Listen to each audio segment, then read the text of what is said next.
Welcome to the Untrapped Podcast, where we're motivated and inspired about success, small business, and personal development. And now, Keith Kalfas. What's up, guys? I'm Keith Kalfas. I'm here with Dan Plata from Blue Sky Services. You may know him as the Home Service CFO, and he runs Blue Sky Services, and they have 6 different companies. And this guy runs the bookkeeping agency that does my books. I was referred to him by Michael Dalkey, if you know who he is, because I needed help in my business running the books and learning how to do profit and loss statements and balance sheets and all this stuff that was really frustrating me when I met Dan and he walked me through it and they took over my bookkeeping and I've learned about what he's doing. I had to have him here on the show, and he's got 12 different topics he wants to talk about starting, growing your business, and scaling your business. So stay tuned. Put on your seatbelt. You can also listen to this on the Untrapped podcast. We're going to dive deep, and Dan is going to teach you some very highly valuable stuff about growing and scaling a service business. Let's get started, bro. Let's do it. 5 steps to a proper financial setup. How do you set up your business financially in 5 steps? And I'll let Dan take it. I'm so happy to have you here, bro. What's up? Let's do it. Every business needs to understand that we're here playing a math game, right? Whether we're landscaping, whether we're cleaning windows, whether we're scrubbing toilets on the inside of houses or janitorial or putting in epoxy floor coating, if we're in the game of business, we're playing a math game. There's no way around that, right? So if we're playing a math game, the first place to start is how do we set that up, right? We didn't get into business as a charity. All of our businesses are for-profit businesses. So we are here to make money. We want to do a lot of good. We want to help a lot of people. But at the end of the day, in order for us to do that, we need to be profitable. We need to be successful. So we are playing a math game. So setting it up is super important. So I'm going to give the 5 steps to make sure that we set that up correctly so we can grow our business profitably. Our family's better off. Our customers are better off. Our employees are better off. And that's what it's all about. So step 1, separating personal stuff from business stuff. When a lot of guys start out, they're mashing everything together, and they've got business transactions in their personal account, personal transactions in their business account, and it makes it impossible to make good decisions if you can't even tell why you're making them. How are you going to make a good decision and know how much this costs you and that costs you and what your return on this thing is if you don't even know how much you're investing in the thing in the first place? So to get that level of clarity and even be able to see where our money's going, and it sounds so simple, but a lot of us don't do it early on. But if we can just split up business and personal, all of a sudden we have this clarity in our business of money coming in and money going out. And that is the first step to actually understanding what's happening in our business and knowing where we're making money and knowing where we're losing money. So step 1, separate business and personal. Step 2, even in that business, from the get-go, we are 2 different human beings. We might as well be bipolar. We have 2 different tasks that are almost totally unrelated. One of those tasks is being the CEO of our business, and we're running that business and we're making the day-to-day operating decisions. And especially when we start out, we're wearing all the hats. We're the CEO, the COO, the CFO, the CIO, the whatever, and we're the technician and we're the office manager. But we are getting paid to do a job. The other thing that we are that's totally different is we're an owner. And we're an investor. We just happen to own and invest in a business that we work in. But you could go buy shares of Amazon or IBM or whatever stock you want on the open market. You can be an owner and investor in any company, right? You just happen to be an owner and investor in your company. And a lot of times when we first start out, we don't segment those 2 roles in those 2 hats. One of them is putting capital to work and trying to get a return on our money. The other one is putting our labor to work and trying to get a paycheck. And if we don't split those 2 things apart, we don't know why we're making the decisions that we're making, and we're making investment decisions that are operating decisions and operating decisions that are investment decisions. In reality, we could hire somebody to run our company for us. We'd have to pay them a paycheck, but we should still be getting a return as an owner, as an investor. Many guys think they're making a lot of money, but they're only getting the paycheck. And so they start trying to scale the business. We'll talk about that later. They start trying to scale the business. They start hiring other people, and they never paid themselves as an owner. They never set enough money aside as an owner. So they start paying somebody else to do the work, and now they're just the owner. There's no money left. They didn't even have a business. Their business wasn't even generating a return. It was just generating a paycheck for them. So it's super important early on to make sure that we're both getting a paycheck as a fair wage for doing the work that we're doing. And as the business owner, even if we weren't getting that paycheck, the business is still making a profit after all of that we can get as an owner for putting our money to work. So one place we're putting capital to work, one place we're putting labor to work. Both things need to generate their own return. So that's why we got to split it up. Because I'm sure you hear about that all the time. The guys that are like, I'm making so much money. And then the next guy chimes in and he's like, yeah, but you're not even taking a paycheck. You're not even paying yourself, right? Like you just have a job and that's just your paycheck, but the business isn't making any money. So they go to sell it and the business isn't worth anything, or they hire somebody to do the work and there's no money left. And that's why they didn't start splitting themselves up between the CEO and the owner soon enough. So super important. Bro. Step 2.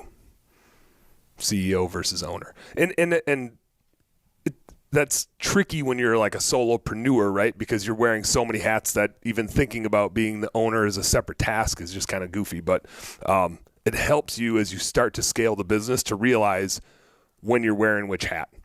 And the decisions you make when you invest capital versus the decisions you make about how you're going to get a job done, 2 different types of decisions. Step 3 is when you're playing that owner role and thinking about your business as an investment, debt becomes a really important tool. Mm-hmm. When you're the operator, we're kind of like debt afraid. Generally we want to buy shit in cash because we don't want to have this liability hanging over our heads. If we're just thinking about it from an investment standpoint, if I can go borrow money at 5% and I can invest it in this business that generates 20%, that seems like a pretty damn good win-win to me, right? I'm going to keep borrowing money at 5% and reinvesting it at 20% until that situation, goes away. I want to capture that return. And as an owner, that's the thought process. If I'm going to go finance a vehicle at 5% and I can go put it, use this money to grow my business with marketing and that grows at 20%, I'm just going to keep doing that transaction all day, every day. And as business owners, we kind of bring this personal financial vibe, a little bit of Dave Ramsey, like debt's a bad thing and we don't want debt. And I'm all about that in my personal life. I have a mortgage on my house and that's it. But I'm trying to buy vehicles with cash unless I have an investment opportunity. The trade-off is still the same, but I'm super debt averse as an individual. In my business, it's just a math game. If I can borrow money here and reinvest it there at a guaranteed return on one hand and a guaranteed, output of interest on the other hand, I want to capture that spread, and that's the value of having a business. And my business generates a return, whereas as an individual, I don't. If I go finance money to buy a personal car, that personal car doesn't generate a return for me. If I go finance a business vehicle, that business vehicle is out doing work, generating a return. And so now there's a value in financing that thing versus paying it for cash. So step number 3 is debt isn't evil. Credit cards are great as long as you pay them off. People are super afraid of credit cards, and they're freaking great in our businesses. Mm-hmm. For the cash flow purpose, they delay our payment 30, 40 days. Cash is king. We need that cash. Delaying payment on stuff for 30, 40 days is amazing. 0% interest every time you do that. And you get all these bonus points. And that's real. That's 1% to 2% back, on a whole bunch of stuff. And we're spending tens of thousands of dollars every year, if not every month. And getting some of that back is huge. So credit cards can be a huge asset to our business, assuming we don't rack up a bunch of interest-bearing debt at those interest rates. They defeat themselves pretty quick if we're not responsible. But, personally, maybe don't have a credit card if it's not good for you, right? It's not the right thing for everybody. But in our business, it makes a ton of sense to push the payment back that 30 to 40 days, get the points on everything we buy because we're going to buy shit. We need to buy shit to run our business. So step 3, credit cards and debt are okay. We still need to be responsible about them. We don't go finance a boat. We go finance a work truck that goes and makes us money, right? Step number 4, and I see this go wrong a lot. Keep your accounting system separate from your operating system. Keep your jobber separate from your QuickBooks. Just like the person that you hire to do your lawn care and landscaping probably isn't the same person that you hire to clean the inside of your house and dust your knickknacks. Even though that'd be great if the same person could and you just had one relationship, they're two totally different things. Just like Jobber and QuickBooks are two totally different things. Yeah, it'd be great if one system could do all of that stuff for us. If it could work as an operating system and work as an accounting system, that'd be phenomenal. But just like I'm really good at financial stuff and maybe I'm not great at cleaning stuff, and my business partner Andy in Minneapolis, he's great at operating the business and building processes, and I am not. And that's okay. There's very few things that are good at everything, and we don't, as humans, we don't need to try to be, and as systems, we don't need to try to find a magic bullet. I haven't found it. When people try to push those two systems together, A, they usually just don't understand the implications of it, but B, now they're just using systems that are built to do something else, and they're using it for the wrong thing, and it just, nothing good comes of that. So I see that happen all the time. It's really easy to not connect them. Just keep them separate, and that's totally fine. Step number 5 of setting up your financial system from the get-go. And this happens when you kind of turn the corner, I'll say around $100,000 in revenue. Could be a little less than that. Could be a little more than that. At about the point you start making $25,000 of net income in the business. Mm-hmm. So this would even be like if you're not on payroll at this point, this would even be like before you pay yourself. So this can happen pretty quick in a lot of our businesses, maybe even like the $50,000 to $75,000 range of revenue. We want to switch from being an LLC. Well, I should say first, make sure you have an LLC set up just from a liability standpoint so that you are protected from the risks that happen in your business. And if something happens at a customer's house, they can't, shut your business down. You want to keep business and personal separate, kind of back to step 1. But when you first set up that LLC, you're generally going to be taxed as a sole proprietor, which means when the business earns income, you're going to pay payroll taxes on all of the income of the business, whether you take it or not, and then you're going to pay income taxes after that. Instead of paying all of those taxes, if you set yourself up as an LLC taxed as an S-Corp, which you file Form 2553, your CPA can do it for you. You can probably do it directly. That form declares you to be taxed as an S-Corp instead of a sole proprietor. So when you're taxed as a sole proprietor, you're paying payroll taxes on all the income of the business. Let's say it's $50,000 of net income in the business, just because it's a round number. Round numbers are easier. If you got $50,000 of net income in the business, you're going to pay payroll taxes of 15.3% on that, which is like $7,500, $7,600. Mm-hmm. If you are taxed as an S-Corp, you put yourself on payroll. So let's say now you take $25,000 as a wage.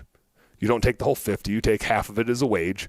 You're paying payroll taxes of 15.3% on $25,000 instead of $50. So instead of $7,600 of payroll taxes, it's $3,800-ish. Yeah. $3,800. So you save $3,800 on payroll taxes. You still have to pay all the income taxes on the $50,000, but you're only now paying payroll taxes on the $25,000 that you took as a wage, not on the other $25,000. That's if you're making $50,000 of net income. You start ramping that up towards $100,000 of net income, $200,000 of net income. We're talking about tens of thousands of dollars that are left on the table if you're taxed as a sole proprietor instead of as an S-Corp. And so we'll get to that later a little bit and specifically why to be taxed as an S-Corp and how to execute it. But just to recap the financial steps here. Step 1, separate business and personal so that you can get great data on your business. That's how you grow a successful business.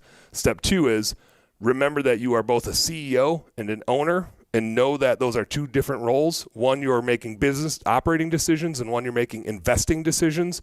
Those are different types of decisions. Step 3, debt is okay. It's okay to use credit cards. It's okay to use debt. I encourage you to finance your vehicles. I'm going to talk later about how to buy assets the right way, and that's part of it, is financing them. Step 4, keep your accounting system separate from your operating system. That's keeping QuickBooks separate from your Jobber and not syncing them. Last step is, as you kind of get over that $100,000 of revenue or $25,000 to $50,000 of net income, make sure your tax is an S-Corp. Boom. Boom. All right, that was a lot to take. That was a lot to take in. So the number one thing that I keep thinking about as you're talking about this is once you start your own business, you start making money, you're buying tools and equipment, you're fully immersed in this thing, and you want to get the hell out of that one-bedroom apartment, or, that was my situation. Mm-hmm. And in my case, I always kind of go back to this. I got neighbors stealing my shoes and work boots literally off the porch, and my wife is scared to go do coin laundry because we live around, a couple questionable characters. And so, but if you look at the business fully mathematically, like you're saying from the beginning, you got to have all this stuff in order. And I see it as a gradient, like you should evolve more and more and more into that place. Keep leaning in that direction all the time so it doesn't feel like you got to do all this right now. Mm-hmm. How does that work in your experience, and how what's the progression of year 1, year 2, year 3 till where somebody is fully into the place where you're talking about? Or should it be that way before you do anything? What do you see? It depends on your commitment. Some people get into our industry as like a side hustle. And so it just makes sense that in that case, you're in some cases, they're just operating as a sole proprietor. They're not even set up as an LLC, right? They're basically running it as an individual, not as a business. And so in those cases, it's common that because you're not viewing it as a business, as a thing you're going to scale as an income stream, you tend to just combine business and personal because it's kind of a hobby that pays you money. It's just a total side hustle. That oftentimes turns into a business, and we don't think about that inflection point about, okay, now I'm starting to go full time and this is a real thing, and so I got to start treating it like a business. We might go get the LLC set up, but we never set up our banking situation in a way that allows us to get that data because we're just so used to smashing them together. And so I think at the point where it stops being a hobby and starts being a career and a full-time job, that's when this gets super important. If it's just a hobby and you're not going to scale it, or you're not counting on it to make a living off of, and it's just a thing you do on the side to make some beer money, then it's fine to keep it smashed together because it's not something that your livelihood is dependent on. But when it starts becoming that career and a business and something that you're passionate about and that you're trying to grow, you're only doing yourself a disservice if you keep it structured like it's a hobby still.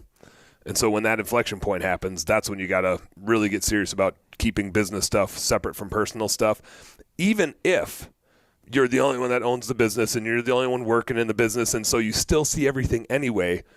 The peace of mind and the clarity of being able to keep those two things in different spots and know what's happening where and why, that's worth every penny. Yeah, I really like the idea, and you guys have taught me, because you guys do the books in both of my businesses. I have different credit cards for personal and then one for each business. So when I make a purchase on Amazon, because you can buy anything off Amazon, just for example, I have the different credit cards logged into Amazon, and you can choose which card you want to make that purchase with.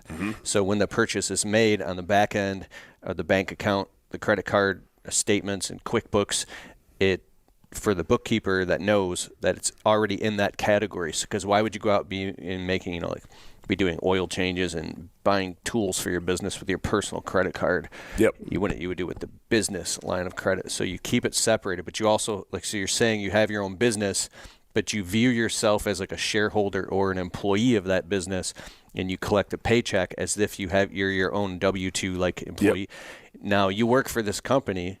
You just happen to own it. You just happen to be the number one shareholder of that company. It's great. So when you make that compartmentalization and that separation in your mind, you get, as soon as you, for me, the further I go along in this progression, there's so many benefits to just the mindset. Mm-hmm. It's incredible because it shows you where you're at and how much more you have to go and how much you can grow. And it's very exciting, bro.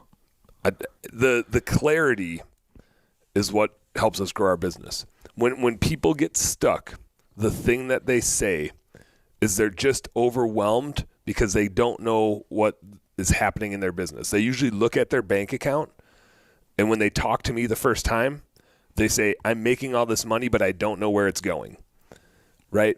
It's this total lack of clarity. And so when we get those bank accounts set up correctly, now even if you do this right, and we'll get to the next step, there will still be points of time where you lose clarity, and that's why bookkeeping gets so important. But even early on, just that clarity and setting up the systems the right way so you have the right mindset and you can tell when you're making an investment versus an expense, that's how you start actually making good money in your business. And again, this is for profit. That's why we're here. We got a lot of people to support, a lot of mouths to feed, so it's important that we make good money.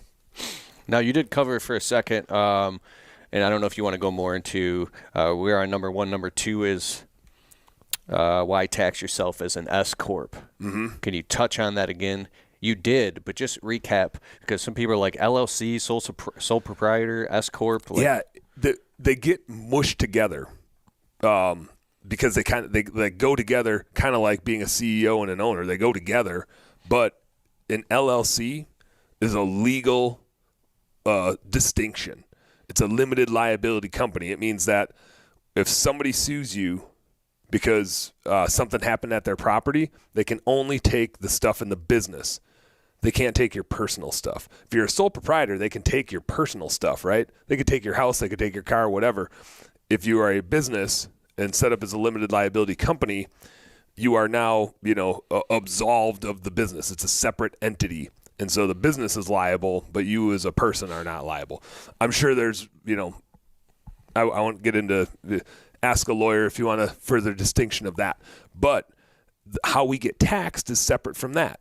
When you first set up your LLC, you will be taxed as a sole proprietor. So that is a way that you can get taxed, which basically just means all of that income, and no matter whether you take it or not. And I think this is super important to understand. Even if you keep all the money in that business bank account and don't take a dime, you still have to pay taxes on the income that the business generated. And so if that business generates $50,000, even if you took none of it, maybe you got yourself a sugar mama or a sugar daddy, and they're paying all the bills and paying for everything in the house, and all the money in the business stays in the business. Even if that's the case, if your net income in the business was $50,000, you first owe payroll taxes on all of it, and then after you pay those payroll taxes, then you owe income taxes on all of it, whether you take it or not. So not to say that you should take it or shouldn't take it, but just understand how it works. Distributions don't get taxed. The net income gets taxed. So the reason to do the S Corp thing is twofold. One is you save a shit ton on those payroll taxes. Now you put yourself on payroll, and it's a tax distinction. Again, it's not a legal distinction. It's a tax distinction. So you put yourself on payroll. You're a W-2 employee now. Like, you're a legit W-2. You're taking a paycheck. You don't need to take it every week, every 2 weeks. You could wait until the end of the year and just take a $25,000 paycheck. So the means of how you take it, and you could take it as like an hourly employee, you could take it as a commission employee, you could take it as a salary employee. Like, how you pay that is not important, not relevant. What is important and relevant is that you take a W-2 wage, because now you're on payroll, you're a corporation, you're an Inc. from a tax perspective. And when you take that payroll, you're taking more as payroll than you take as distributions. If not, what it looks like to the IRS is that you're just kind of like avoiding paying taxes, because they only tax you on what you take as payroll. And so if in that $50,000 example, if you took $5,000 as payroll and took $45,000 as distributions, it's going to look very much like you're avoiding paying some taxes, and the IRS's job is to have you pay some taxes. So they want to get their cut. The kind of rule of thumb, if you will, is that you should take more than 50%, also known as like a reasonable wage is what they say. But if you take more than 50% as wages, then you kind of clear that threshold. So if it's $50,000 of net income, take $26,000 as payroll, and then if you want to take that other $24,000 as distributions, then you're kind of in the clear. You're meeting that kind of 50% rule.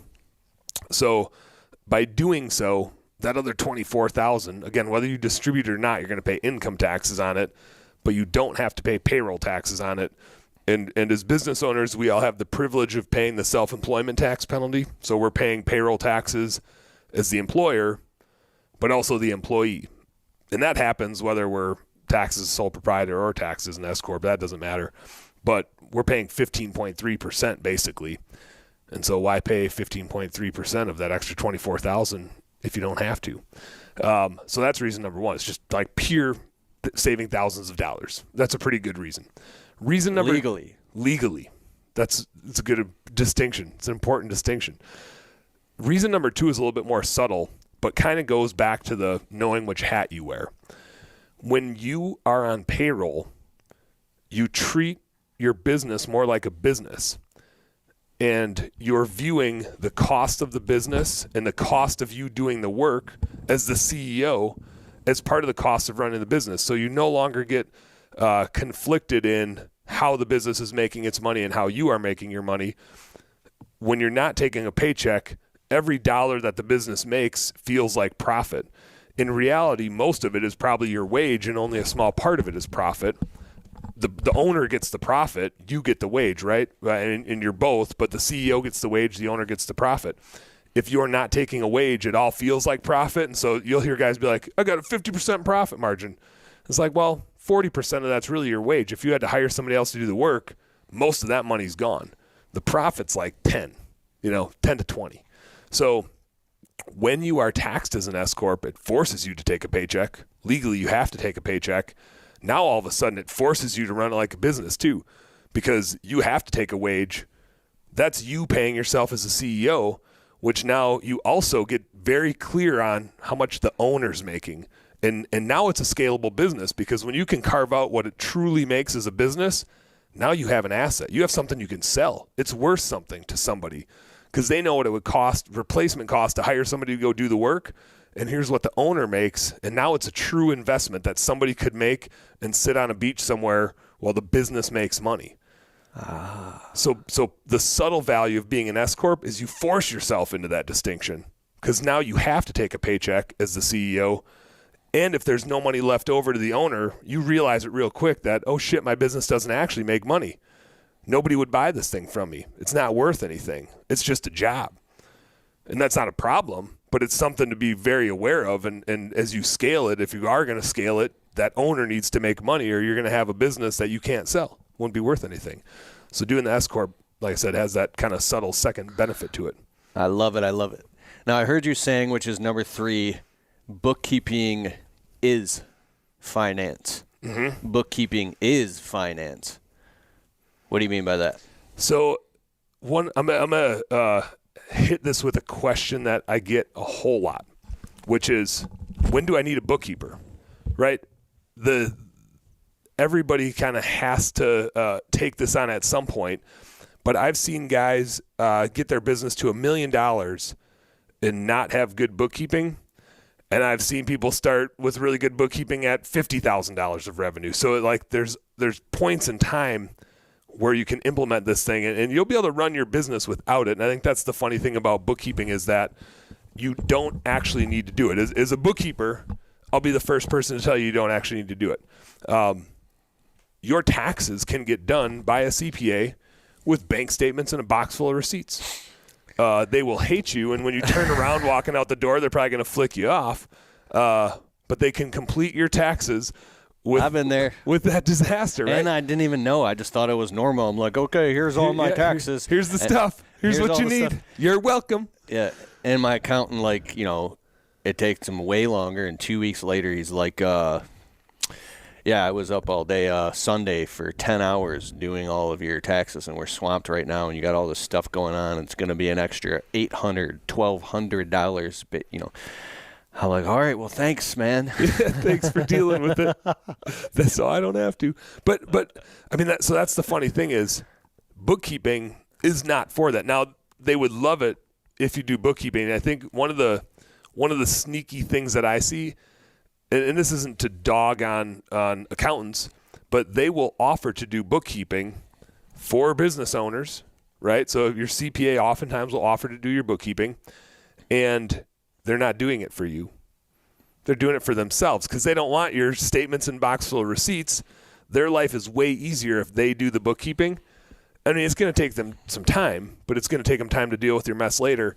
They'll pitch it to you as that they're helping you, but really they're doing it for themselves to make their lives easier come tax time, but they charge you for it. So they're not adding any value to you. They're kind of adding value to themselves in a lot of cases, but they're going to bill you for it anyway because it makes their life easier come tax time. So it's not like, I'm not trying to like paint a bad picture like they're manipulating you, because they're doing work for you, right? but they don't do it. Their lens isn't, let me help this business owner make money. Their lens is, let me help this business owner help me get their taxes done. That's why they do it. I believe, and we at Blue Skies believe, bookkeeping is not for that. Now, it will do that. It will make their life easier, just like they would do the bookkeeping to make their lives easier. But that's not the why. The why for doing bookkeeping is for the business owner to make better decisions, to make more money. That's why we do bookkeeping. Yes, it makes tax time easier, tenfold, 100-fold, but that's like an external benefit. It's not the reason, it's just a side benefit of doing bookkeeping. So when we do bookkeeping, it's more about finance. It's more about the decisions we make. It's not about paying our taxes. That'll get done. That's an after-the-fact thing. There's some things you need to know when you're doing bookkeeping to get it right for taxes, but most of the decisions we make in our business aren't about paying less or paying more in taxes. They're about making more money, and the side effect of making more money is we might have to pay more taxes. We still want to pay as little as legally possible, but it's an end result. The point of bookkeeping is so that you have good clarity on your data as you build a business, so you know where your money's coming, you know where it's going, and you know that you're operating it profitably, or if you're not, you know what you need to change so that you can operate it profitably. And I've ranted to you before about how to set up a P&L. We've talked about the cost of goods sold and the different buckets in a P&L. I won't get into that now, but we organize a P&L in groups of decision-making buckets. So we have things that are about productivity-related buckets. We have things that are about client acquisition cost buckets. We have administrative overhead and like your people efficiency. We have fixed overhead and your infrastructure efficiency. So there's a bunch of things that go into that, but it's not about paying taxes. It's about you being able to see where your money's going and if you're in line with your business model and if you're making good decisions. I do want to say real quick, you guys doing the books in my business and teaching me everything you taught me and going through the process has given me so much clarity that, and it's given me a ton of confidence.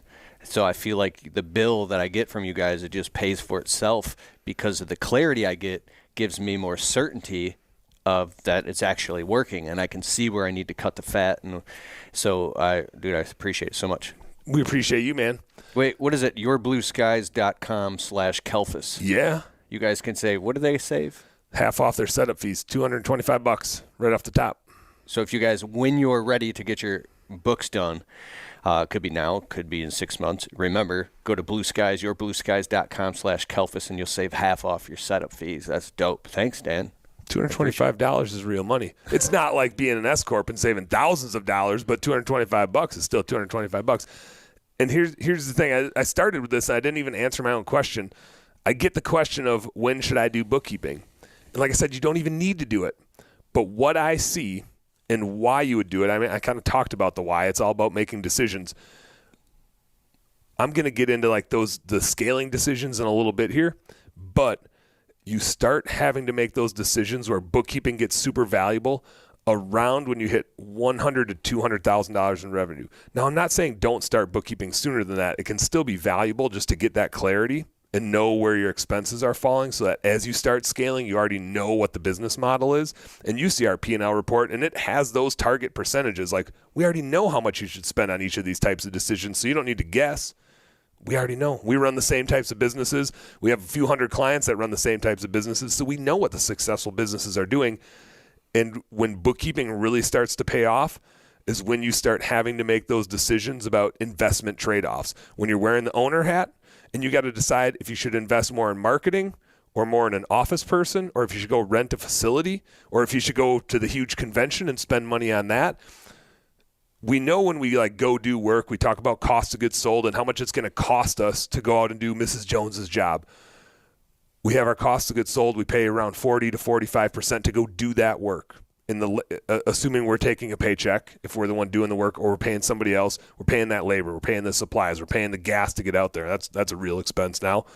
So when we're done doing that job, we've got like 55% left after we paid ourselves if we were the one doing the work. And now we still have a bunch of decisions to make. we got to decide, are we going to like spend money on marketing, go get the next client? Are we going to hire somebody, a virtual assistant or an office person to go sell that next client or customer service that next client? Are we going to go invest in new software like Jobber or maybe Nice Job or some like review type of software?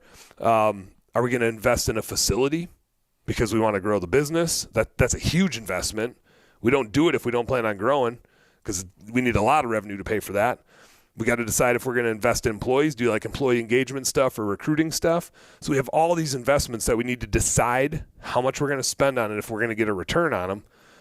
And so when we start having to think about those investments is when bookkeeping gets super valuable. Because if you start trying to scale your business and you don't actually know how much you're spending on each of those types of decisions, that's where I get people coming to me. And like I said, I've had this happen with people that are doing $1 million in revenue. And I have a lot of people that are like just hitting 100,000, and the message is always the same. I haven't been doing bookkeeping, or I have been, but I don't really know how to do it, or I had, my significant other doing it, or my office manager doing it, but we have no idea what's going on. Either it's too far behind, or it's not done correctly, or we just don't know how to do it, or we haven't been doing it. And for so long, you can run your business just by looking at your bank account. And because you're the one doing all the work and you can see everything, your gut kind of tells you if it's working or not working. And the minute you start hiring other people, you start to not know anymore because there's just more expenses going out the door to pay for them, to pay for their stuff, to pay for their training, to pay for their mistakes. And then it's like, where'd all the money go? It's a lot to pay attention to, and without having the actual numbers in front of you every single month or whenever you want, the snapshot. Mm-hmm. So you can get all this value and all this benefit by just having your books done. That's what it's all about. It's like one of the most important things when you look at it from like that perspective. The minute you're going to start making investments, if the business makes money and you're going to reinvest in the business, you sure as hell better know what it returns. Just like if you're going to go buy a stock in the stock market as an investment, you're doing it, planning on it returning money to you, right? You're not just like, hey, Jeff Bezos, would love to invest in your company. Just have it, love you. Go take my money. No, you're like, hey, man, I'm going to give you some money, and later on I expect to get twice as much back.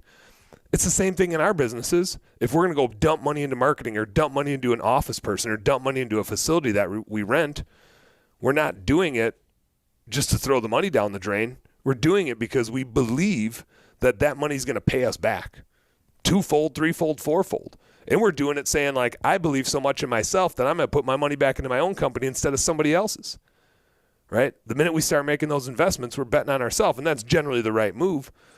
But we need to be looking at if it's actually paying off. And if it's not, the cool thing is if we went and invested in somebody else's company, we don't get to do shit, right? We have no say. We can't call anybody at any company we invest in and be like, let me tell you what I think we should do. They'd be like, who the hell are you? When it's our own company, we get to invest in ourselves, and then we invest in ourselves, and we have this money to play with, and we get to make the decisions. That's pretty powerful. And the learning and growth and maturity and evolution you get to evolve as a business owner is just awesome. Unless you don't like that stuff. To me, it just seems like it's like you're getting multiple master's degrees in the real world. It's the best way to get a degree. School of hard knocks. All right, so I want to move to number 4, which is the magic formula. We had lunch before this. I ate some good food. We were talking, and you started talking about capacity equals demand. That's the number. And there's a magic formula. Does this mean that the capacity that you have, like I always had this idea of like ice cube, stick an ice cube tray in the sink and let water run into one of the compartments, and it'll run into all 12 and fill them up. But when there's no more capacity, it just spills over into the sink. Mm-hmm. But if you were to have 36 ice cube trays, it would keep filling those up. And am I off here? I like that visual. I like that. I can picture that because every time I fill an ice cube tray, I give it a little tilt, just a little tilt, and I fill the top end. And instead of moving the tray, I like to just put it in the one end and just watch it go. You sick bastard. All right. Isn't that funny? Now that you created that visual for me. It's totally true. That's how I fill up the ice cube tray. I can't help myself. It's like, those games you get where there's the ball rolling around, it's inside a little compartment and you got to tip the thing to get the ball to go in. That feels like that. It's like a game that I get to play 30 minutes before I have a cocktail. So you tip the ice cube tray in what? And I just watch the water like flow down through, right? It's like a little waterfall. Why do you do that? I don't know, because I'm a weirdo. I think that you like to watch the process, like you created that happen. I'm just projecting. Gravity's cool. Yes. But real quick, and you're everybody check him out on Facebook. Your group is Bookkeeping Beer and BS, and you have a show and your podcast. Right? We got the Bookkeeping Beer and BS podcast, and we got the Bookkeeping Beer and BS YouTube channel. And my show usually goes long because it's a lot of beer and BS. It's replicating business owners sitting at the bar, that conversation that we'd have. So, depending on the constraints, sometimes it's an hour, but it's gone a couple hours before, just like, maybe a seat at the bar might take you. But then my guy Jairus cuts it up and puts it out on YouTube in like 5 to 10 minute clips for those of us that don't have 2 hours to hang out and sit at the bar talking. Let's, Keith, I want to get to the capacity versus demand formula because it's the next step after we talk about should we even be doing bookkeeping. The minute we start thinking about doing bookkeeping is we're making those decisions of where to invest in our business. And as we invest, the magic formula, whether you're doing 100,000 or 100 million, it does not matter. The magic formula in the home service space specifically, and I'm not saying this doesn't work in other spaces, but in the home service space specifically, is capacity equals demand. You would almost think it's like a capacity plus this minus this equals demand. The formula is just as simple as capacity equals demand. In the extent to which that doesn't happen and is off, the more chaotic and stressful and shitty your life is as a business owner. So if capacity is greater than demand, that means that you have way more employees than you have customers. That's an awful life. You are stressed out because all of your employees are complaining that their paychecks are too small. You're stressed out because you have all these assets that are sitting around not producing. You probably have the vehicles and the rigs for them, and there's no work to do. Because your employees' paychecks are small, they quit, right? And then all of a sudden your capacity drops massively one day. And sometimes it drops so far that now you're short on capacity and you're long on demand. And that sounds good. It seems like if demand was great and capacity was small, we'd be making money hand over fist. But what actually happens is if demand is too great, your customers are not getting a great experience because you're rushing, because you're short-staffed, and your staff starts cutting corners. Your staff starts getting stressed out because their schedule's maxed out and you're working 6 days a week and they're working late on Saturdays and they don't have any time for their family. Yeah, you have this great demand and you're cranking it out and you're making a lot of money, it seems like. But because your capacity is so stressed out, they quit because it's not about the money. It's about, living a healthy, happy life. And all of a sudden, what was a demand problem just became a bigger demand problem because you have less employees for all the demand that you have. And you have all these customers that are pissed off at you because you told them you'd be out there in 2 weeks, and then you have to call them back and tell them it'd be 4 weeks, and then it's 6 weeks, and then you just tell them you're not coming out at all. So capacity equals demand is the magic formula to grow a business that doesn't suck. Because if you grow a business and you have too much capacity and not enough demand, or too much demand and not enough capacity, the farther those things deviate from one another, the more your life sucks. And it doesn't matter which way it deviates. And the craziest thing about it is the farther it deviates, the farther it deviates. Because like I said, if you have too much demand and not enough capacity, employees quit because they're miserable, because they're overworked. And then the problem gets even worse. And likewise, if you have so much capacity and not enough demand, not that you would have more capacity or that demand would drop, but that oftentimes causes you to swing the other direction real fast because a bunch of employees will quit because they're not getting big enough paychecks. And you can't just create demand out of thin air either. Now, we want to have as many marketing levers as we can, so if we have all this capacity, we go find the customers really quick. But if we don't find them fast enough, the inverse is going to happen really fast. So to be a happy business owner, capacity has to equal demand, or at least as close as humanly possible. The closer we get that, and we all feel it at certain points in our business. I'm sure you've had it, Keith, where you go to bed at night and you just have a smile on your face and life is great. And if you ever think at what's happening in those times, capacity equals demand. When you lay awake all night and your brain's just going it's usually because capacity doesn't equal demand. And it can be in your service business, but it might just be with a bunch of to-dos that you have on your plate because you don't have enough capacity for all these demands that are hitting you. Or if the inverse happens just in your personal life and you have all this capacity but not enough stuff going on and not enough things demanding you, you're also like, I need to go do something, right? What's happening? Why don't I have something to do? Do I need to be worried? Do I need to go create something? Why is nobody calling? So even in our personal lives, like when we're the happiest is when our capacity equals the demands on us, and our business is the same way. And no matter which way it goes, one way or the other, we just feel it. We know it's happening, and it makes us ornery, and then we bring ornery business owner to the business, which usually causes that formula to go one way or the other even more. So it is the magic bullet. It's the magic formula. And if you know that and you're intentional about it and you run your business that way, it's not going to be all like roses and sunshine, but it's going to be a hell of a lot happier place to be every day. That's for sure. Bro, I like that. That's good. I'm going to meditate on that. That's the thing that I say. I'm going to meditate on that. Capacity equals demand. Mm-hmm. And I have, actually, I want to ask a quick question about that. So what if your phone's blowing up off the hook and so much to the point where you can't take care of all these customers and you're just kind of skimming the cream off the top and you feel like that's capacity meeting demand for you? Can it be different for different people? I think so. It depends on your expectations, right? That can be super stressful if it's because you just had an employee or two employees and they just quit on you, and so now you can't answer the phone because you're the one out there doing the work and you're trying to scale this business and you feel like you just went backwards, right?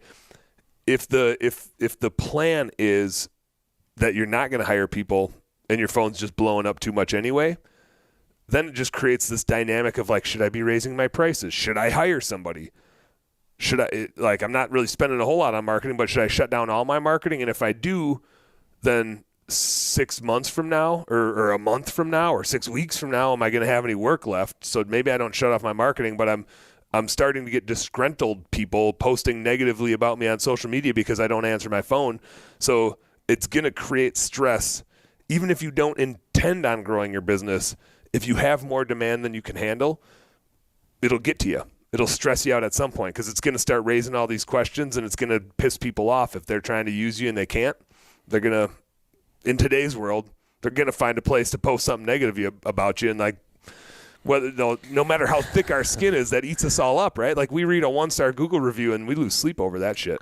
I think I was trying to make myself feel better because at the end of last year, we had so much demand. Hey, it's Keith. Quick question. Do you know how much it costs you to run your business per day when you break down all the expenses? Well, it could be something like $833 the truck has to make with 2 guys in it per day to pay all the bills. And maybe on the personal end too, how much money do you need to run your business? I've created a simple budget. Now, budgeting sucks, I know that, but this is really simple. Go to keithkalfas.com/budget, BUDGET, open up your browser, and you can download this free budget, and I've included in it some basic screenshots of me on a sketch pad figuring this stuff out, and then I show you how to do it. Once you do this on a simplified way, then it opens up the doors, because math is the path, to just a whole new understanding of the numbers in your business, and it's fun.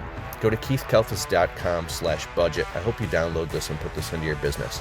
Okay, back to the show. That we just stopped answering the phone, and I was overwhelmed, and we had 875 missed phone calls by the time the first snow hit because of the world we live in. Demand is off the hook. And it was beating me up, bro. I had to just at some point turn off the switch of caring because it was stressing me out so bad. But that's what I mean. That's capacity equals demand. It stresses you out like crazy. It does. And it's not a bad thing. If we think about what stress is, right? It's our body's natural reaction to like, hey, Keith, you have something that needs attention, right? You have something that needs attention. And like stress is just this biological reaction to us to like there's a freaking tiger about to eat us, so something needs our attention. That's all stress is. And so if we like ignore the tiger, it's just going to stress us out more.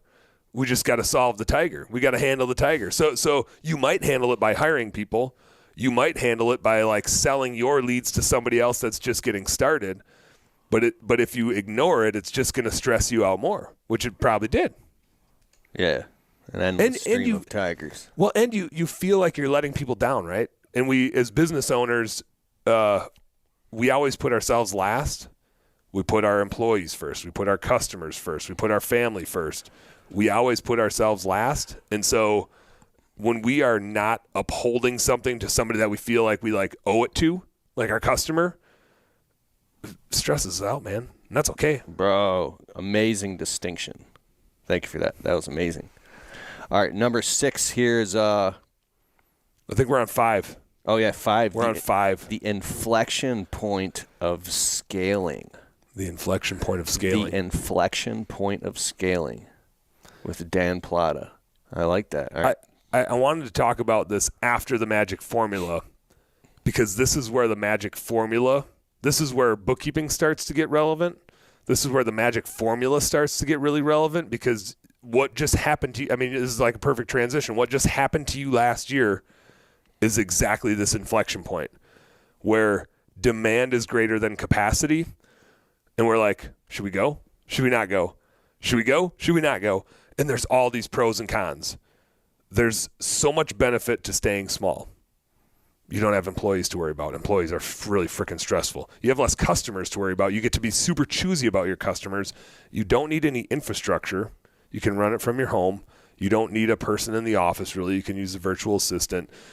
Your like recruiting costs are non-existent because you're not hiring a bunch of employees. Your employee engagement is non-existent.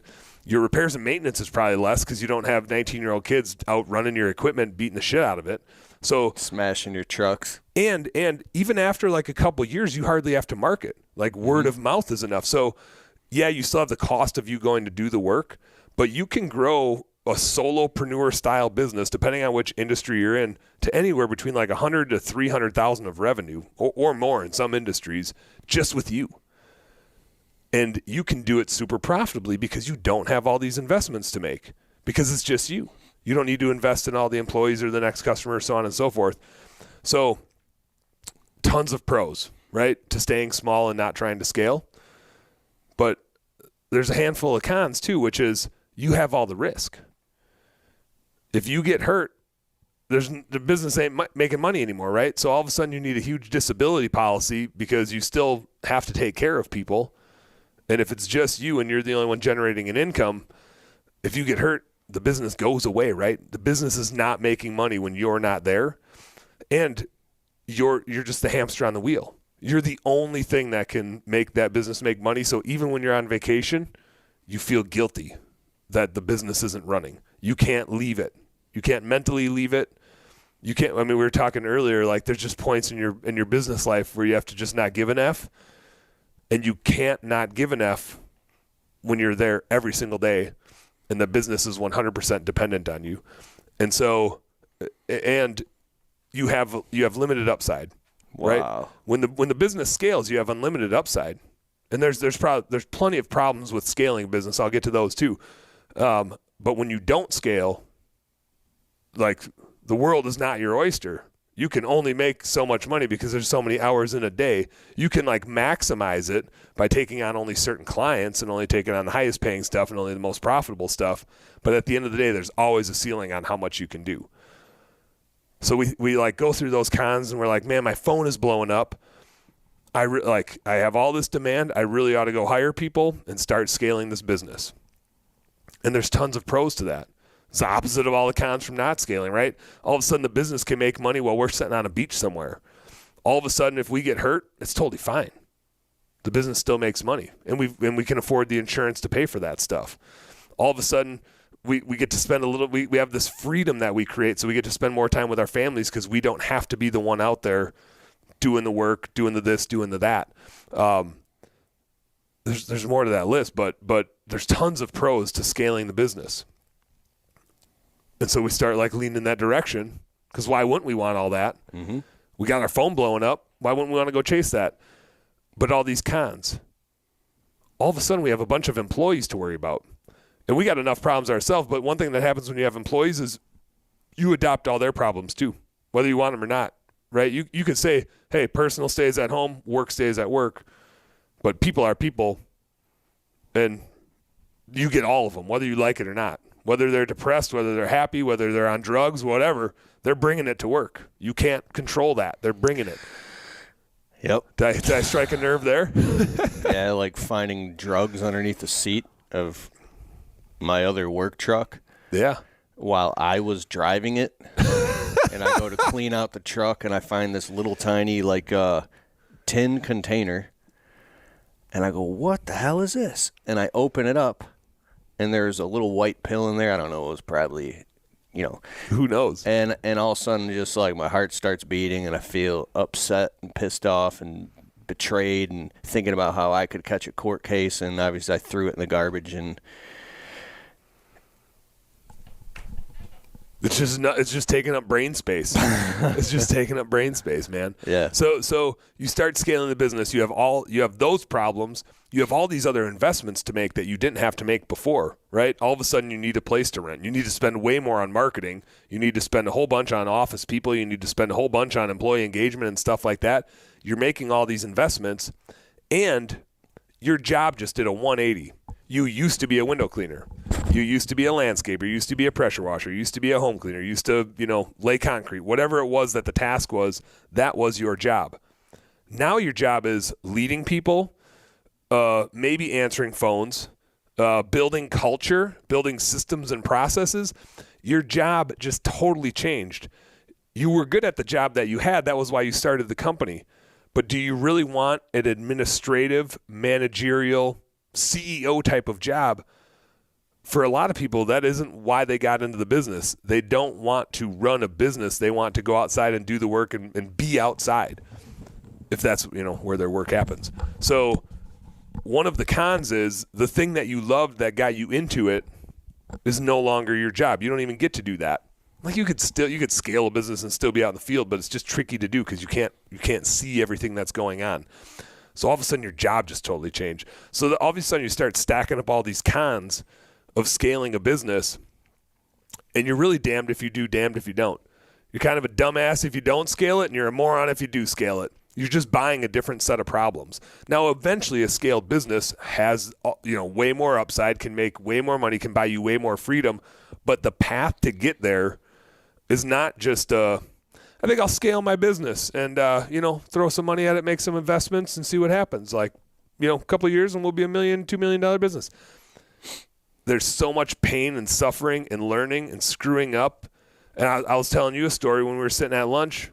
I was going on a family long weekend, just a trip back to my folks' place, and we had to delay it by a day because I had an employee that was out cleaning a roof and texted me that they were going to jump off of it. And that was an hour and a half away from my house, and I got to decide, right?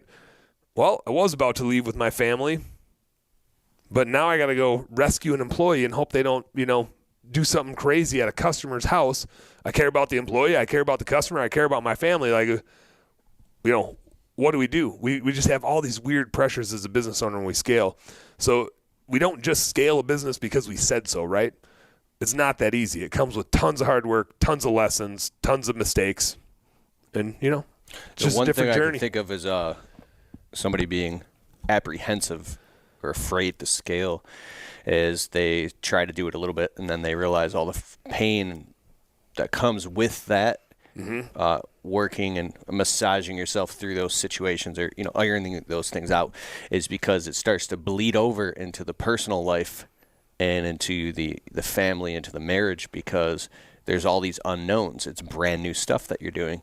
And so you said people will start to lean into that, and then they'll pull back down to one truck. They'll be like, screw that. Yeah. Well, you're just not prepared for the onslaught of decisions. Mm-hmm. The business gets really messy, right? Like you used to see everything, and you used to be able to run it out of your bank account, and now you can't. So that's scary as hell because you see the bank account going down, but you don't really know why, and you maybe didn't start your bookkeeping yet. So everything in the business changed, and that was a lot of work, and that was scary. And then you look at your bank account going backwards, and you're like, man, I'm working twice as hard, and I don't know where my money's going, but it's not coming back to me. So why am I working so hard to make no money?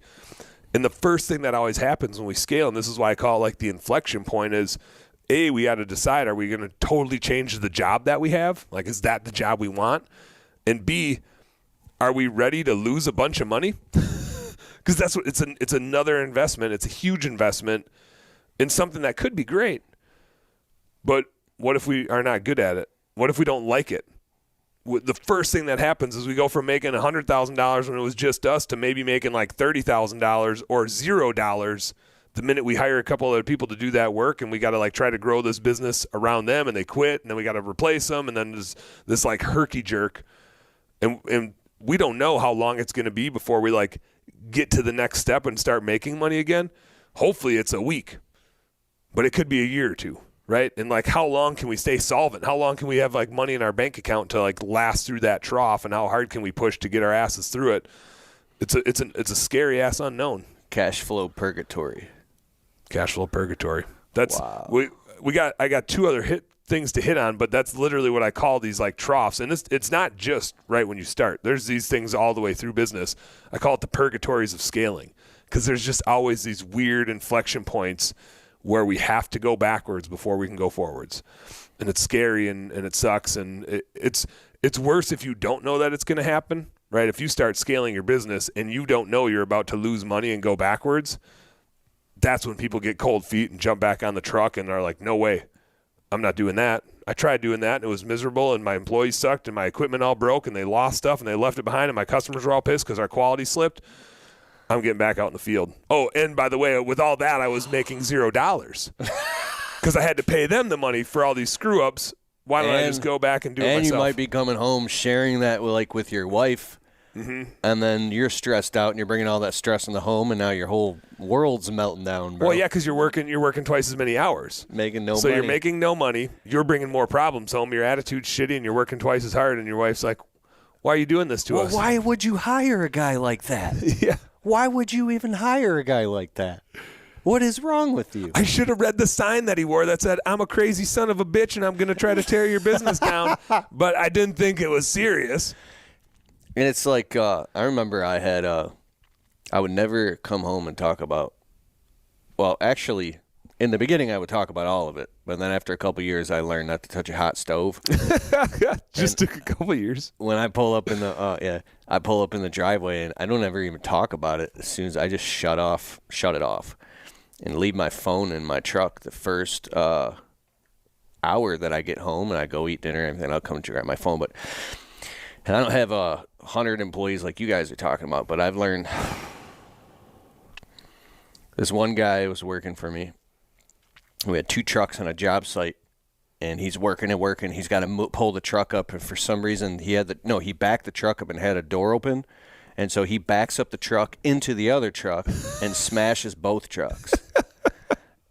And the double whammy. I think you call that the double whammy. Yeah, and then another guy's driving the truck and trailer, and same guy. He leaves the doors open, and the trailer doors are going like this on the road as he's hitting curbs, and cones are flying out and shit.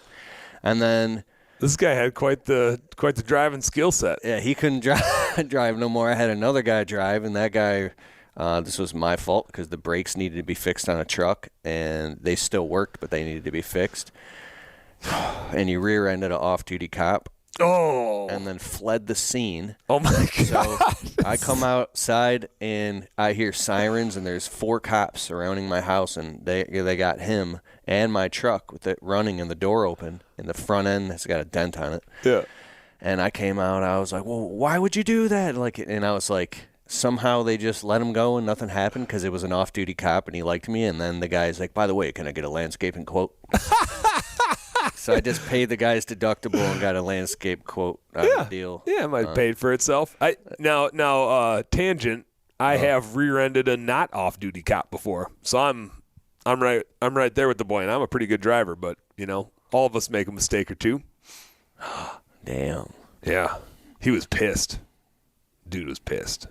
But long story short, his supervisor had to come right up the ticket for me hitting him. The supervisor almost hit me because it was just a glare ice rink around a corner, and the cop was there because there was a car accident, and so I tried to stop, but I couldn't stop, so I bounced off of his car because it was ice. Because it was just freaking glare ice. So I asked the cop. He came out F-bombing me. Like, he was so pissed when and like, okay, whatever. I asked him, like, there's a parking lot right here. Can I, like, pull off so I get out of the way? And he's like, no, you stay the F right there. I'm like, all right. I'm not going to argue with this guy. He's pretty fired up. His whatever, I don't know all the terms of their ranking, right? His lieutenant or whatever it is, slid past, like, should have hit me, but actually missed me and slid past me because it was so icy. He turned into the parking lot and he walked over. Dude looks like Doc from Back to the Future, like, and he's smoking a stogie. Like, you can tell he didn't plan on leaving the office. It was hilarious how the one guy's so fired up. This guy that comes is the superior dude is just, like, super laid back, and he, like, pokes his head and he's like, why don't you guys pull on over here? And I was like, that's what I'm saying. Like, we shouldn't be sitting here. This is like a death trap, because people behind me kept hitting the curb, right? They would see me. It's like the one dude just had me blocking for him, basically. I pull off, and me and the lieutenant are talking, and within 30 seconds, another car comes and smacks that cop car, and he gets out, and he's like, you gotta be effing kidding me. And I was just like, oh, my life is just, I was so down for a sec. When, like, a cop starts F-bombing you, you really feel like a piece of shit. Uh-huh. And then, like, his lieutenant started making me feel better. And then this other car comes and hits that cop car, and he just blew up. And I'm, like, 50 yards away just listening to him F-bomb that guy. I was like, oh, this is just so great. Like, this is perfect. At least I got a story out of it. It's totally worth it. Totally worth it. So I can empathize with your employee. I didn't hit and run. I mean, I probably couldn't have run anywhere because my tires would just been spinning on this damn ice rink that I was on. But I've hit a cop car. I like it, bro. I got that T-shirt. There's probably a T-shirt for that. There's probably a T-shirt for that. Man, we can make one. Ashley can whip us. Ashley can whip us one up. Dude, you were dead serious just now. I can picture it. All right, sweet. So, are you still on the inflection point of scaling? Or I think we hit the inflection point of scaling. I think we're on to now. Like, when we're gonna scale, what's the first thing that we got to do? First thing we got to do is go find some more demand, right? Capacity equals demand. If we're going to scale, we have to grow capacity, but we also have to grow demand. And there's no point in hiring a bunch of people if we don't have customers lined up. Now, this is a little bit different depending on the industry that you're in as to, like, which of these you do first. And I'll get to the employee side of it in a second. If you're doing landscaping, window cleaning, more of like transactional type of stuff, you can book business out, and fill your schedule up maybe 2, 4, 6 weeks. And once you go past like 6 weeks, nobody's signing up, right? Depending on where you are in the country. So you can build a runway for yourself. And so marketing is kind of the first thing that you want to do. You want to start filling up your schedule so that you can have the customers booked that are going to pay for the employee, that are going to pay for the supplies, that are going to pay for the tools that you need to go do that thing. If on the other hand, you're running a recurring service model, maybe lawn care or maybe maid service, now you almost need the employee first, because you don't want to go sell it if you don't have somebody to go do the work if it's a recurring service. So if you're doing recurring services, you almost need to go find the employee first. And once you have the capacity, then you put your foot on the gas pedal of marketing to try to get the demand. So I'm going to first talk about the marketing side of it. And then number 7, we'll be talking about the employee side of it. But if we're doing the transactional stuff, if we're doing the window cleaning, the landscaping stuff, the pressure washing stuff, if it's like a one-time job, first thing we got to go do is start filling up our schedule. And the most important part of marketing is the math. How much does it take you to spend to go get that next client? We call it the client acquisition cost, or you'll see it as CAC, and there's a few different acronyms or whatever for it. But what you're looking for is, what's my investment to go find that next client? And my rule for this, and I'm not saying this is going to be right for everybody, but just this is like a mathematical rule that works really well in the home service industry, is we can spend about 30% of our revenue on marketing, which seems really high to some people. If your average job is $300, that's saying you can spend about $100 on just marketing to go get that next client. If your average job size is $1,000, you can spend $300 to go find that next client. The reason that works, and it works over and over and over again, is if we have a scaled business, if we have a scaled window cleaning business, generally we're going to pay about 15% in marketing overall. If so my business in Minneapolis did just over $1 million this year. We spent like almost exactly $150,000 in marketing. We're like right at 15%. The net income of the business should be right around 15% as well in a window cleaning business. That's where we kind of want it to fall. Different industries, a little higher or a little lower, and just depending on where you are in your business. But these are good general targets. When we sell a new client, we take that 15% overall spend on marketing plus the 15% net profit, and we basically say, like, we'll pay it all in marketing the first time we do work for a customer.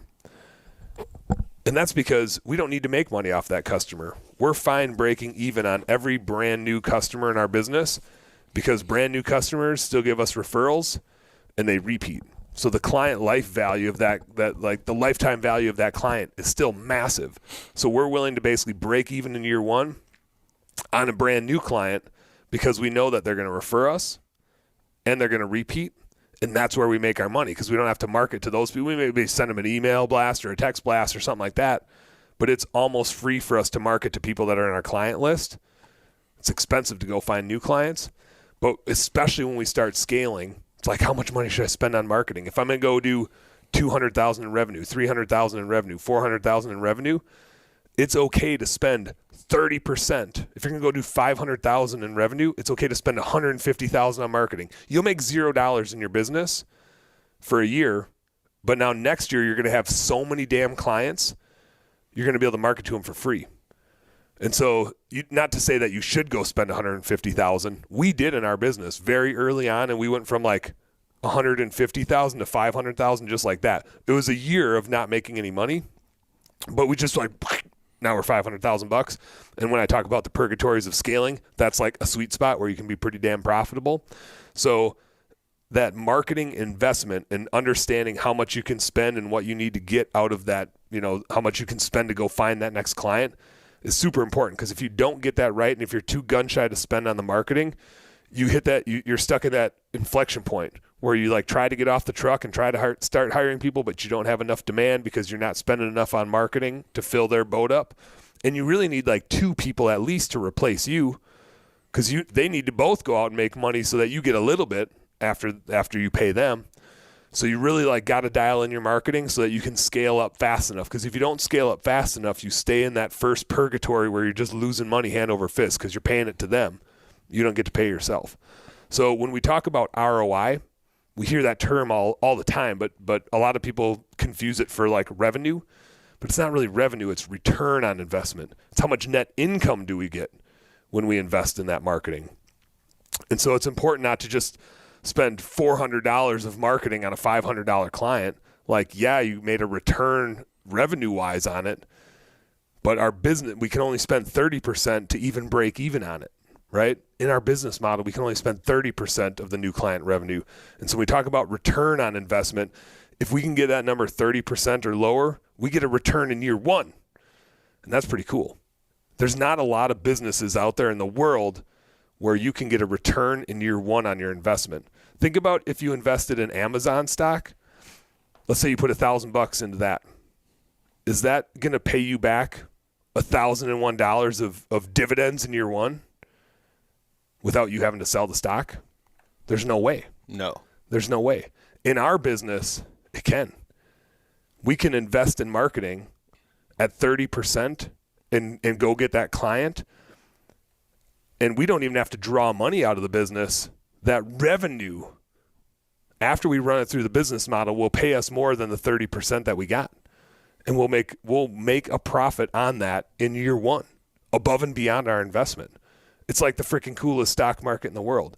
So when we talk about marketing, 30% is that magic number.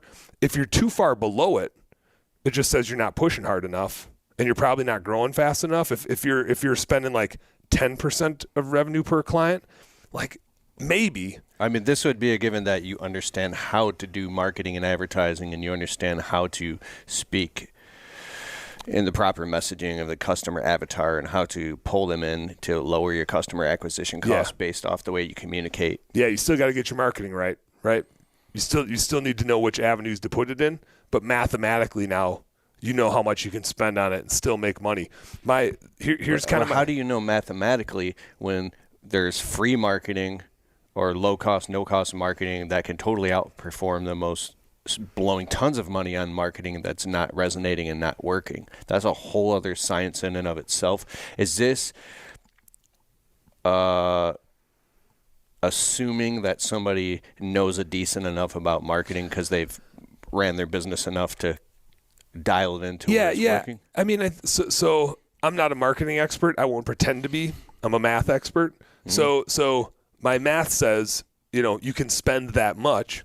It still needs to convert though, right? And if it's not converting, you'll end up spending way more than 30%. So 30% is kind of your threshold to know if the things you're doing aren't working. There is, especially when you're starting out, like the trade-off between your labor and your money. When you're first starting out, doing yard signs, doing flyers, doing door knocking, you're using your labor. It feels really cost effective, but we value ourselves at $0. If we said our time is worth $100 an hour, that's some of the most expensive marketing we can do in reality, but we just don't count our time, right? Yeah, I've done that, door hangering tons of neighborhoods and even having people come with me. And at the end of the day, I did all the math and realized that was the dumbest thing ever to go out on foot and paying people with me. Mm-hmm. Why did I do that? It's expensive, but early on. I'm not saying it was dumb because it worked and I got customers who turned into repeat customers. Yep. So actually it did work, thinking about how if you can spend, the first time you get a customer, if they turn into a long-term customer and give you referrals, then it's actually worth it. It's all part of growing the business. It's amazing. I mean, even though when you do that math, it was probably super expensive, if you value your time and how much you got to pay these guys accordingly, it still pays off. It's amazing how much you can spend on marketing and still make money because of how valuable that client income stream is. But even the boots on the ground stuff, we're the most expensive employee. And if we're saying we're anything less than $100 an hour, we're fooling ourselves, right? That's what I charge when I send somebody else out to go clean windows. That's how much I charge the client. So I'm probably worth a hell of a lot more than that. But so point being is, there's kind of a hierarchy of marketing that you're going to put into place. I can hit on a few of those, but the point is, no matter what you're doing, whether you're doing Google ads, whether you're doing Google local services, whether you're running Facebook ads, whether you're doing yard signs, clip flyers, rock flyers, everybody's kind of got their own thing. If you're door knocking, the math is always the same, 30% or less 30% on a brand new customer. So if your average job size is $500, you should be around $150 spent to go find that next client or less. And so if you know what your average job size is, then you know where that 30% threshold is not to go over for your client acquisition cost. And then you can test, right? Yeah. How much do I need to spend on Facebook ads? How much do I need to spend on those yard signs plus either what I'm paying somebody else to go put them out or me at $100 an hour putting them out, right? Or the flyers or the door knocking or the Google. I think I already said Google. Or the radio ads. We do radio and TV in Minneapolis. It's super expensive. But we can do that same math. We're spending $30,000 to $40,000 at a clip instead of $300 or $3,000, but the math doesn't change. It's the same thing. The one other point on marketing, as you start to grow and you do more awareness marketing, I like to look at it as there's the direct pull the lever and customer spits out marketing. There's a lot of marketing that's more like awareness. Billboards don't convert, but they're awareness. Radio ads can convert, but they're more like awareness. And TV ads especially might convert a little bit, but they're more awareness. So when we're measuring our marketing spend, one thing that we do internally, and actually I've got a sheet that I'm going to get out on my website for anybody to go download so they can do this by source. But what I find is when we do marketing on TV or radio or do some of that awareness marketing, the rest of our marketing starts to look really profitable. Really profitable. Our Google ad average acquisition cost is $38. That's actually, isn't that? It's incredibly low. But it's not because we're that great at Google ads. It's because we do all this radio advertising. And when they search our name They click our damn Google ad. They're not going to scroll down to the organic thing, but they're going to go type it into Google. They might dial the number that they heard, but chances are they just remember our name and then they Google us and then they click our Google ad. So this is not, it's not like a one-off promotion. You're running a marketing campaign. Yeah, we got stuff on this radio station and that TV. And so when you do awareness marketing, that acquisition cost by source starts to become less relevant. And you're actually looking at it on average across everything, because you might, like, I think we have one radio station where it's like we shoot for $150 acquisition cost in our business. Our average job size is right around $450. So we're like playing with that 30% level for new customers. But our acquisition cost on some of the TV and radio is like pushing $400. It's like for a new client, we're spending more on the marketing than they pay in revenue. But if we look at our total portfolio of marketing, the $150,000 we spent last year, our acquisition cost was like $153 per new client. Our target's $150.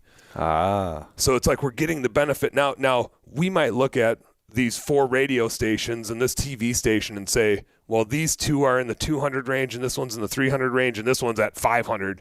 Like, we're cutting that one out. That one's not paying off from what we can tell compared to the other ones. But just because it's a little bit high doesn't mean it's not working. It starts to get a little more complex in that case, because you kind of got to look at the full portfolio when you start doing awareness marketing. When you're just doing direct, Facebook ads or Google ads or flyers or yard signs, it's a little more easy to tell if it's working or not working and what the specific acquisition cost of that thing is. But the rule that I like to use, 30% for a new client. I like that.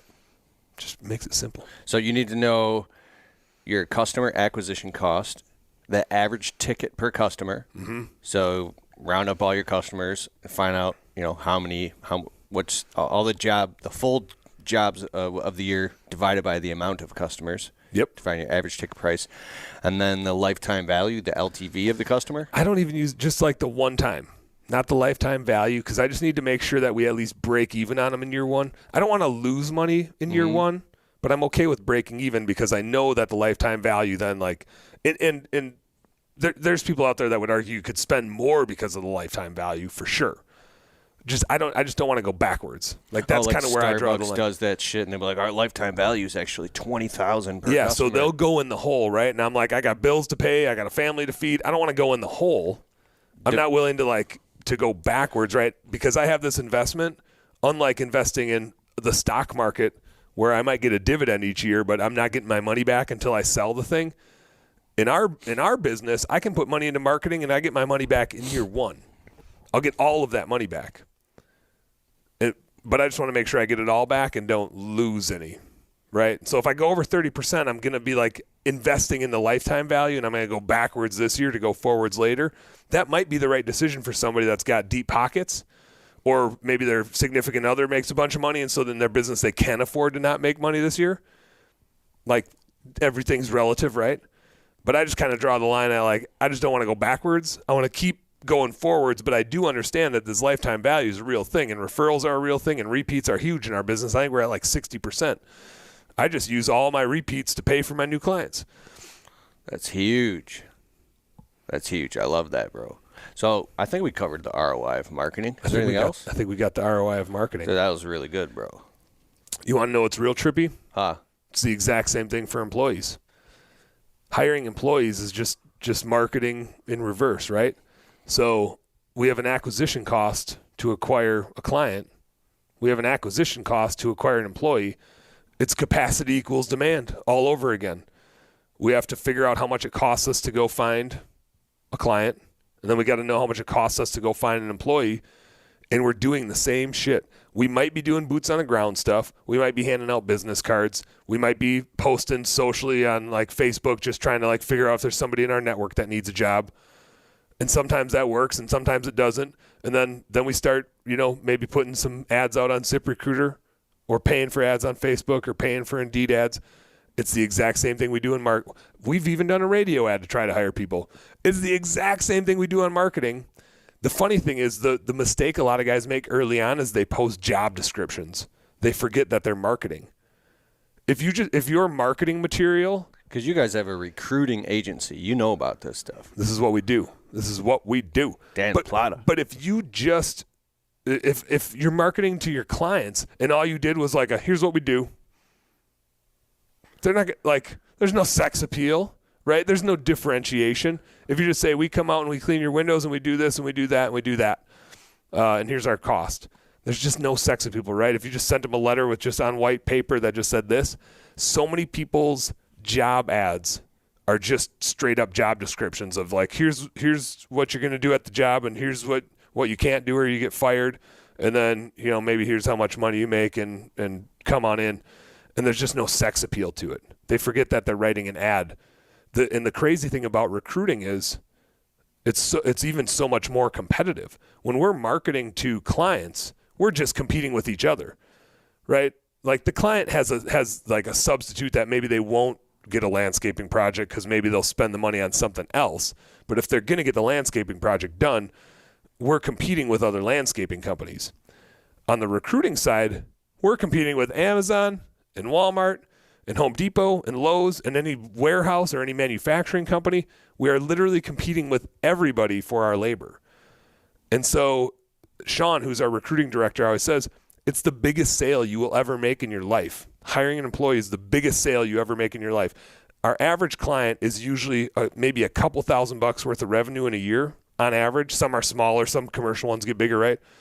Our average employee is worth $100,000, $200,000, $300,000. That's how much revenue they create. They're so much more valuable than a client.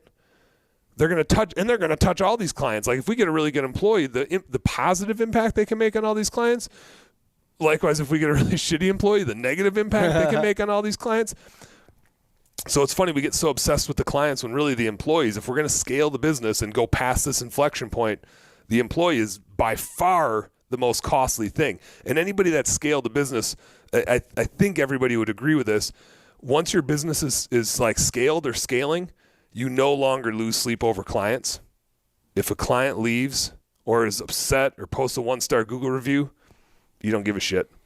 If an employee leaves or like causes drama in the office, or you're not sure if they're going to show up tomorrow, that's some real stress because your business depends on them. We're in the people business. When you start scaling, you're no longer in the pressure washing business. You're no longer in the landscaping business. You're in the people business. You're a leader. You're a systems person. You're a culture person. You're no longer in the task anymore. So when it comes to employees, one of the areas where we just like have the wrong mindset generally is we look at it as we have something they need versus they have something we need, right? We need them more than they need us, especially in this labor market. We also tend to look at it as we shouldn't have to pay money to find them because they need an income, so they should be trying to find us. In reality, like we're spending all this money on marketing to go find the next client, and then we have to spend like a few $100 to go find an employee, and we kind of gripe about it, and we say like, oh man, Indeed ads are getting so expensive, or this is getting so expensive. In reality, if we spent $5,000 to go find that employee, the amount of revenue tied to them, right? They can do, like I said, between $100,000 and $300,000 of revenue in a year. So if we spent $5,000 to find an employee and get them trained up and whatever, that's nothing. That's an amazing acquisition cost if you think about it. We're willing to pay 30% to go find a client, and I'm talking about paying like a couple percent to go find an employee, and an employee is everything that my business is built on. If they don't show up, if they show up drunk or hungover or high or whatever it is, like they can have a serious negative impact. So if I'm not willing to like invest in them and find the right person for the team, that's like the best use of money that we have. We're in this weird, obviously like a crazy labor market now where it's super expensive to find people. It's super important to find people, and there's not a lot of people out there yet. Like most people that I see interacting about this are like still trying to find, people for free on Indeed or posting in their own Facebook groups, and they're just not willing to invest in it. True story, last year in our Minneapolis business, we spent $35,000 on job ads. It kind of takes your breath away a little bit, doesn't it? But 35 G's. $35,000. We spent $150 on marketing, and I'm sitting here telling you about how much more important the employees are than the clients, and I spent 1/5 as much on them. Kind of makes me feel shitty after I say it like that, though. Like if the employees are that valuable, and we spent more than anybody I know, and we did just over $1 million. Now, we also hired 45 people. We had a team of 14. So we're in the hire fast, fire fast mode. We're going to assess them, interview them quick, see if we think they're a good fit, bring them in. Really the first week is how you tell if they're a good fit, not during the interview. You're just trying to find out, like how crazy they are in the interview. But the real interview happens the first week. Do they like it, and are they willing to stick around? It's kind of like your first date type of thing. Like, what's the vibe here? And so we bring them in, and we don't tell them it's their true interview, but that's kind of the point. And so we're just going to hire as many people as we possibly can to test them out, see what they're made of. But last year we started with 2 people, and we knew we had to get up to 14. And we did. And hence, that $1.1 million never would have happened had we not invested that $35,000. If we look back, that was a better investment than anything we did on the marketing side. The marketing hit home. We had some hits, we had some misses, for sure. But the best money we spent was that recruiting money. And the funny thing was, the year before we spent $20,000, and I remember saying to Sean, I was like, man, that was a lot of money. I'm glad we won't have to do that again. And the next year we spent almost double. So it is the thing that unleashes your business to be able to grow. And especially in this labor market, my message is just don't be afraid to spend that money. We were spending on average $1,000 on ads, really like per hire, right? We spent $35,000. We hired I think it was 42 or 45 people. So we were almost spending $1,000 just per hire. And we only kept 12 of them. We went from 2 guys to 14 and you guys. have to pay attention to all those ads. You respond to those ads, interview those employees, go through the interview process, and then onboard them and train them and get them set up and on payroll and insured and all that. It's a whole pile of stuff. So that's who's managing that full-time job in and of itself. Our recruiting department does a bunch of it. So, and our recruiting department can, just like we do bookkeeping for a bunch of people, our recruiting department does that for a whole bunch of people. What's the name of that business? It's still Blue Sky Services. It's under the same administrative company as our bookkeeping, so we're both under Blue Sky Services.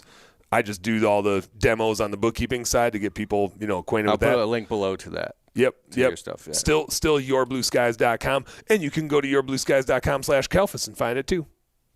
I love it. And you get the same half off because, we don't discriminate. yourblueskies.com/Kalfas. It's all there. I love it. So my point being, I don't have like a mathematical thing on this like I do for marketing. The math of employees is a little bit different. It's highly variable, right, as to how long they stick around and so on and so forth. But my point is, it's a mindset thing. We were talking about mindset earlier. You got to have the right mindset when it comes to trying to find employees, that they are the thing that unleashes your business and allows you to scale. And if you're going to have capacity equals demand, it doesn't matter how much demand you generate, especially in this labor market.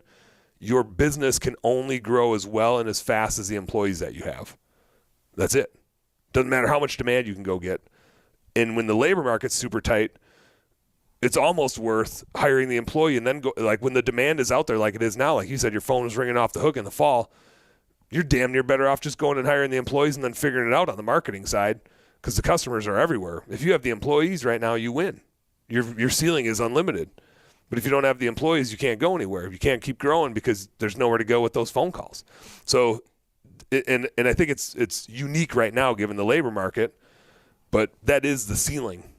How many great employees do we have? That's the ceiling of our business. So while you're running the business and managing the marketing and the innovation and the sales and the administration and the payroll and dealing with the customers and managing the projects and getting the materials and getting installed and doing the quality control and all that, who is taking care of the onboarding and the training of the employees and make sure they have matching uniforms and signing all the documentation and making sure that their driving records checked with the DMV and sending them off for a drug test and verifying that and putting it in a file, and then make sure that the unemployment insurance agency and the work comp is all set up and all, like, it's a full-time job just dealing with the employees. Yeah. See, I'm getting all fired up right now. Yeah, the employees do that. Off. The employees do that. You have employees that do that. Yeah. So at what point does the business make enough money for you to be able to afford that, and how do you allocate a mathematical percentage for that? And if you've never done it before and you don't know what you're doing and you're a crappy leader or a great leader, how do you make those distinctions except trial by fire? Mm-hmm. So one thing that I find is a lot of the front end work you can either you could hire somebody like Blue Skies to do your recruiting for you, and then with that, we're doing all like the filtering to try to speed up that hiring process so that our clients are only seeing like the good people to talk to. There's a lot of people clicking on your ads out there that are not worth your time. I just say last summer even, I'm on the phone with the T-shirt company to get more nice embroidered shirts. To get that shirt about hitting the rear end of a cop car made is probably what you're doing. It's going to be a sweet shirt. Yeah. So, thanks. I derailed you there. Yeah. I need to call them back. You were on the phone with the T-shirt company. Yeah. So I spend hundreds of dollars, and then they send but it's a different company I go with now, and then they send all of their sizes are off, and now they're these big baggy swimming shirts. Yeah. And then 100% cotton. Just don't breathe. Yeah. To return them, so then it becomes a huge administrative issue. Yet I got to sell these jobs, and then so you hire someone to deal with that, right? So there's this like process of delegation as we scale. Yeah. When we immediately scale, part of why it sucks so much and part of why we work twice as hard and don't make any money is because scaling takes all of that, which takes a bunch of time, and you don't get to start delegating it until you get past that first purgatory of like getting a few employees on board, and then you can start delegating the field work. And you can do a little bit more of that to get your next employee. And at some point, you hire an office employee, or you have a part-time virtual assistant that starts taking that stuff off of your plate. When we do recruiting, one of the things that we do, like I said, is all the filtering and stuff. But our applicant tracking system that we use does all the onboarding paperwork for them. So the W-4, the I-9, all the policy documents just get filled out automatically, like the employee does. What's the name of the software? What is this? So one system that we use is called Career Plug. Career Plug. That's like what our recruiting team uses. We're also starting to use Hire Who as an applicant tracking system. Hire Who. It's more automated. It's actually Dominic Williams that owns and operates that. He's a janitorial guy. Super awesome dude. Super awesome system, and we're starting to switch some customers over to that. I don't think that one has onboarding yet, but you can also do onboarding in your payroll software often. So once you hire people, we use Gusto for payroll. Gusto can do the same like W-4, I-9, and can automate that stuff for you. So after you hire somebody, you put them into a system like that, and then they just fill out all that paperwork, because there's nothing worse than like doing 45 minutes of paperwork with somebody and then they don't actually show up. Exactly. And you don't what keep does them. Gusto do again? Gusto is a payroll software. I know. Right? And so you can use it as an onboarding system too. That's part of what they offer. So that when you hire somebody, you just send them the link. They go fill everything out online, so you don't need to sit down and do all the paperwork with them. I need to switch over to Gusto. I got a link for you. It's not a yourblueskies.com/Kalfas, but it's like a gusto.com/blueskies. I've been using ADP forever, and it works fine. Yeah. I wonder if they have that, and I bet didn't they even do. know it. Yep, I bet they do. Oh, my God. Gusto might be a little more cost-effective. ADP is kind of pricey. I like ADP. We use it on the bookkeeping. We use it through our customers on the. I mean, we go into your ADP to probably look at your payroll reports. So, like, we're used to going into payroll systems. Gusto's my favorite. They got a pig. Like, my employees love the pig. A little animated pig that walks around. It's a big hit.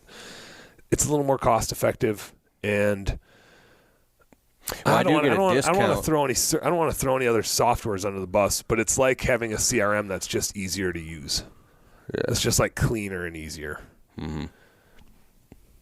Sweet.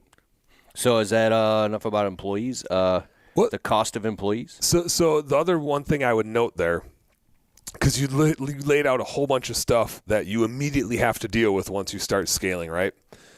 There's one role that can take a lot of that shit off your plate as you scale. And the cool thing about this role is it doesn't need to be full-time. When you hire people for the field, 99% of the time they're full-time, right? Like, you need them to be full-time to free you up, and you kind of need two of them. When you hire an office person, especially in today's world, that office person can generally do their job in their pajamas, in their basement, or in their guest bedroom, on a laptop, on a computer, whatever. There are so many people out there willing to work for a very fair price, working from home with flexibility, that have more than enough skill sets because they probably either left the corporate world, or they like ran their own business, or they retired and they're just looking for like a little bit of work to do to like keep them engaged. That role is super easy to fill, and it doesn't need to be full time, so it's super scalable. So like, even before you hire your first person for the field, you might hire an office manager or virtual assistant for 5 to 10 hours a week to deal with the t-shirt thing that you mentioned, to go deal with the payroll system, to go do the onboarding paperwork, so that when you hire somebody, you just say, hey, Ricky, here you go. Here's the stuff. Go enter it in the system. That office role, generally, here's what I find. It's flexible in that a lot of the stuff they can do whenever. Like if they're answering the phone, they kind of got to be there during business hours. But a lot of the stuff that they do, whether it's adding somebody into the payroll system or dealing with the t-shirt thing or whatever, they can kind of do it whenever, as long as whoever they're trying to deal with is open. So they have a lot more flexibility, which makes it easier to hire that person. It's easy to hire them part-time. There's plenty of people that just want 5 to 10 hours a week. And we hired a gal last year that started at 20, but she was like, yeah, I could work 5. I could work 40. Just let me know what you need. I'm in. And she crushes it. But she has like this total flexible range. She's retired. When she's got the grandkids, she's not working. But, other than that, she has tons of flexibility. They're generally more cost effective than the person in the field. The person in the office gets paid a little bit lower wage than the person out in the field. And so I'm really excited because if you want to learn how to market your business with video, you could do so much with your smartphone. We got to like 400,000 views a month with my smartphone. I hit 20,000 subscribers on YouTube, and even though I was making all types of videos, mostly they were landscaping videos, and there was customers, reaching out saying that they saw my videos and they wanted to hire us. And then it just really worked. So whether you're trying to market your actual business to get more leads, or you want to grow your own personal brand and get into video marketing, and you can do all this with your smartphone. So I created a free download. It's a 12-page guide all about how to use your smartphone, and there's some unique mechanisms in there that really can open your eyes to all you need is your smartphone. So go to keithkalfas.com/smartphone and you can download the free guide right now. keithkalfas.com/smartphone. See you there. Therefore, it takes a lower level task off of your plate. If we're just looking at the monetary value, you're more valuable out in the field doing that because the customer is willing to pay more for it than you are in the office.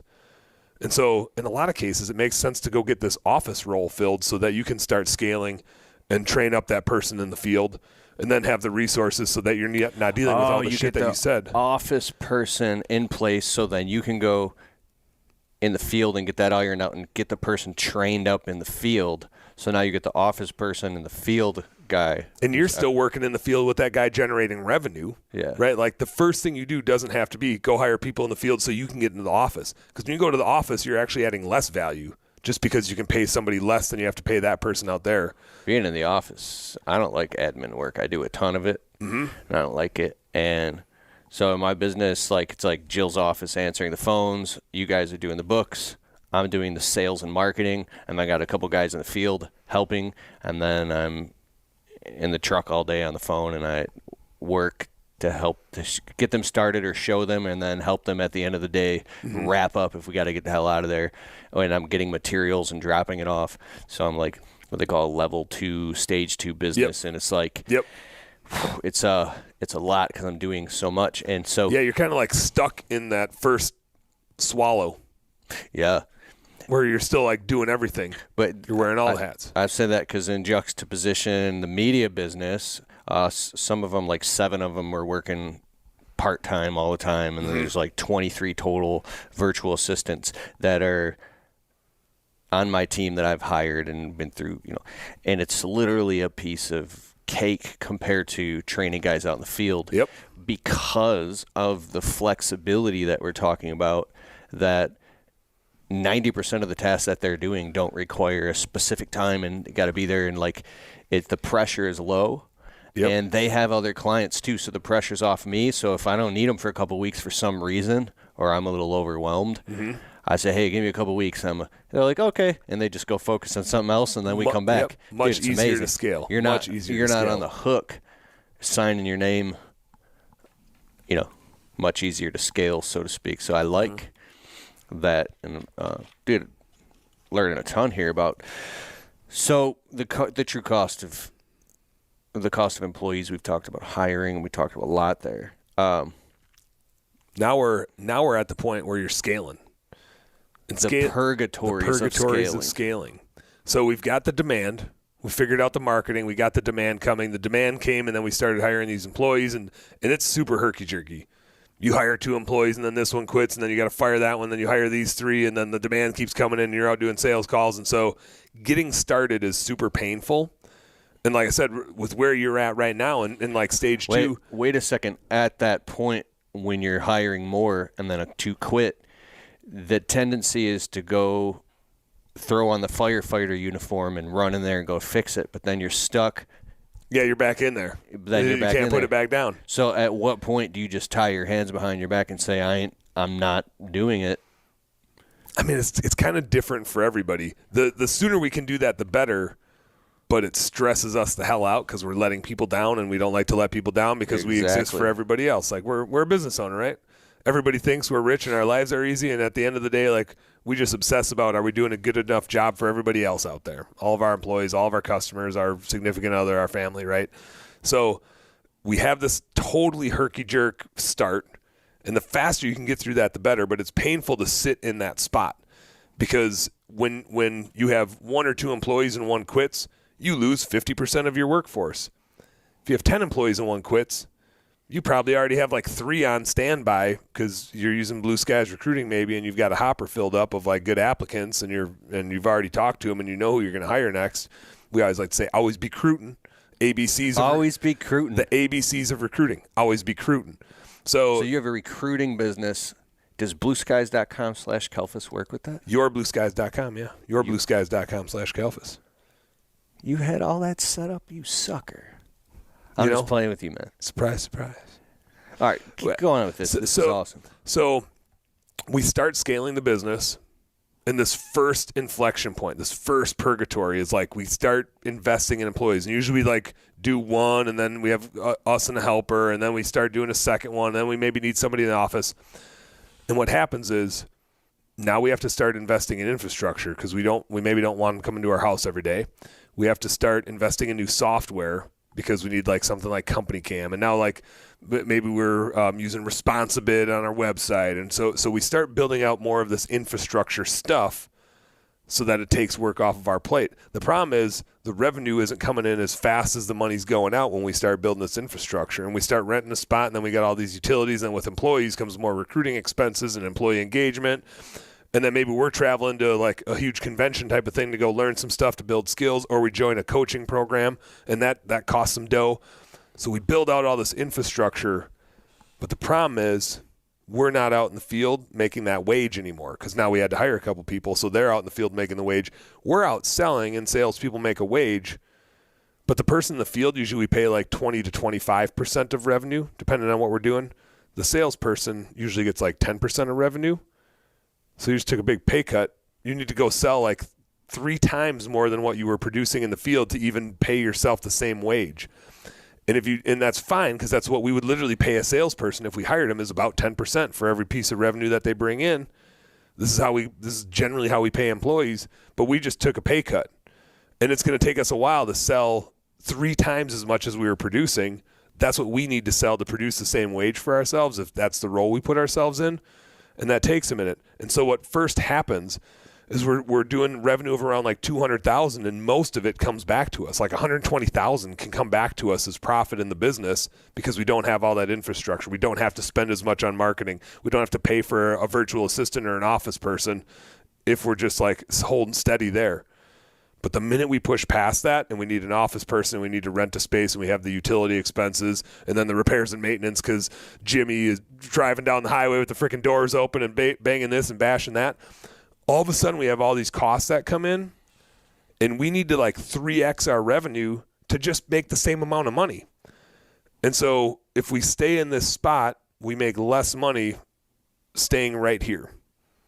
We have to get, usually what happens is from like 200,000 to 400,000, we don't make any more money. And right around like 250 to 300, we actually like lose money or barely break even. And as we hit 500,000, maybe a little bit more, what we usually see is that's enough work for like a full-time office person and a few people in the field. And all of a sudden our infrastructure costs are paid for, because at $500,000, it's the same amount of infrastructure that we needed at 200 to 300. We just need the same amount of space. We need the same amount of software. We need the same amount of everything. And the same amount of marketing, because now we're getting some repeat client revenue coming in. So all of a sudden at like $500,000, we're making like 150,000 again. We're paying ourselves a wage, and the business is profitable. So our CEO is making money and our owner is making money. Both of us, both of our personalities get to make money. And then we go, well, that sucked, but now I'm here. I have made it. And everybody wants to hit $1 million, right? That's a magic number. I don't know why. It just sounds good. It's like a nice round number. It's got an extra zero. So everybody that's at 500,000 is like, well, I'm here. All that I need to do is more of what I've been doing, and I'll be at $1 million in no time, right? Like mathematically, I know how to get to 500,000. So therefore, all I need to do is just double this. And it seems so easy. And then the first thing that happens, and it's not as detrimental. Like when we first start scaling, it's like money to no money. And that happens to everybody. And so if you're there, it's fine. It's what's supposed to happen. Mathematically, that's exactly how it happens. But we hit 500,000, we think we've made it, and we think that's never going to happen to us again. But when we go from 500 to 600 or something like 600 to 700, somewhere in there, depending on our business, now our office person is maxed out, so we need another one. Now our location is maxed out, so we need to go rent a bigger facility. Now the marketing levers that we use to get us to 500,000, we've maxed those out. So we got to go find another marketing lever. Now we got to go do some awareness marketing or something, and that can get really expensive and not pay off at all. We might swing and miss. 2 years ago, I spent $25,000 on a radio station. We got 4 customers. I spent $25,000 on 4 customers, Keith. Whoops. And it was fine. It's part of the purgatory, part of the cost of scaling. That radio station didn't work. We'll try something different. So you're never out of that. What usually happens is you're doing good profit-wise around, maybe you're at that $500,000 level, you're making like 15% to 20% net profit after you take a wage. And then you hit this next hump where you grow your revenue and you need this next bump of infrastructure. And now you need a manager for the people in the field, because you don't have enough time to manage the people in the field, because now you got like 6 of them out there. So one of them has to be a manager, but he's not producing all the time anymore because he's running around running the supplies around. And so now you're paying him, and you're paying 2 people in the office, and you're running around like a chicken with your head cut off trying to sell and keep everybody full. And you go to 600 to 700,000 in revenue, and your net income goes down to like 10%. And you're like dropping half how much money you're making. And you had just thought you made it. And so then you hit like 800,000, and that infrastructure starts to pay for itself, and you get back up towards that 15 to 20%. And I'll be dead honest. We were talking about vulnerability earlier. Here's me being vulnerable. We did 750,000 last year, or I guess 2 years ago now. And I think we made like 15% profit margin or something on that. And we were like, sweet, we're there. We're so close to $1 million, right? We're sniffing the $1 million. We'll be at $1 million in no time. And like magic number, $1 million. We did 1.1 million this last year. We made less money on 1.1 million than we did on 750,000. We did a whole bunch more work, created a whole bunch more problems. We had a whole nother person in the office. We had 14 trucks driving around. We had 14 guys out in the field, and we made less money this year. Purgatory, baby. Now, but, and you do that, and now when we budget it, this year we think we can do like 1.4 million-ish with the same exact amount of infrastructure. We don't need to rent a different place. We probably don't need more transits. We added 3 last year. I think Andy and I looked at it yesterday, and we need maybe 1 or 2 more this year, especially if a couple old ones die. But we can do 1.3 to 1.4 with the same team, and we don't need more infrastructure. And now we have all these clients we have 1,000 new clients from last year. We served 1,000 new clients last year. Now we just got to send them a text message. We don't have to go spend 30% of our revenue. So all of a sudden we should be able to make like 200,000 instead of 100. So even when you think you're out of the woods, that cycle never goes away. And it's this constant purgatory. And I thought I knew that And then it still caught me by surprise this last year. So it's just part of the game that we play. And you're a triple finance major who's obsessed with all this stuff. And I got blindsided. And doing it at a high level and getting coached by people that are higher level than you. You're fully in it, and you know all your numbers and metrics, and this is happening. So it's kind of like the business cycle. It kind of happens. You're smiling. You like it. It kind of happens. You like this. Yeah. I mean, it's fun. But and like good. And we halfway through the year we like saw it coming. We were like, oh man, like I see the writing on the wall here. This is just what's going to happen. And we changed a few things that we were doing, but we're playing a long-term game, right? And we're playing this math game. Like we know it's a math game. We know what the investment's got to be, and so the return just didn't come this year. You know, we made a little bit of money, but 2022 is going to be the year. And then what's going to happen is 2023, we're going to go based on what we did in 2022, and we're like, let's take it up another level and add 3 more salespeople and maybe a second location, and then we'll go backwards again. But now we know that we'll go backwards again, so it won't be as much of a surprise. I like it. All right, so that's the purgatories of scaling, bro. We covered some ground here.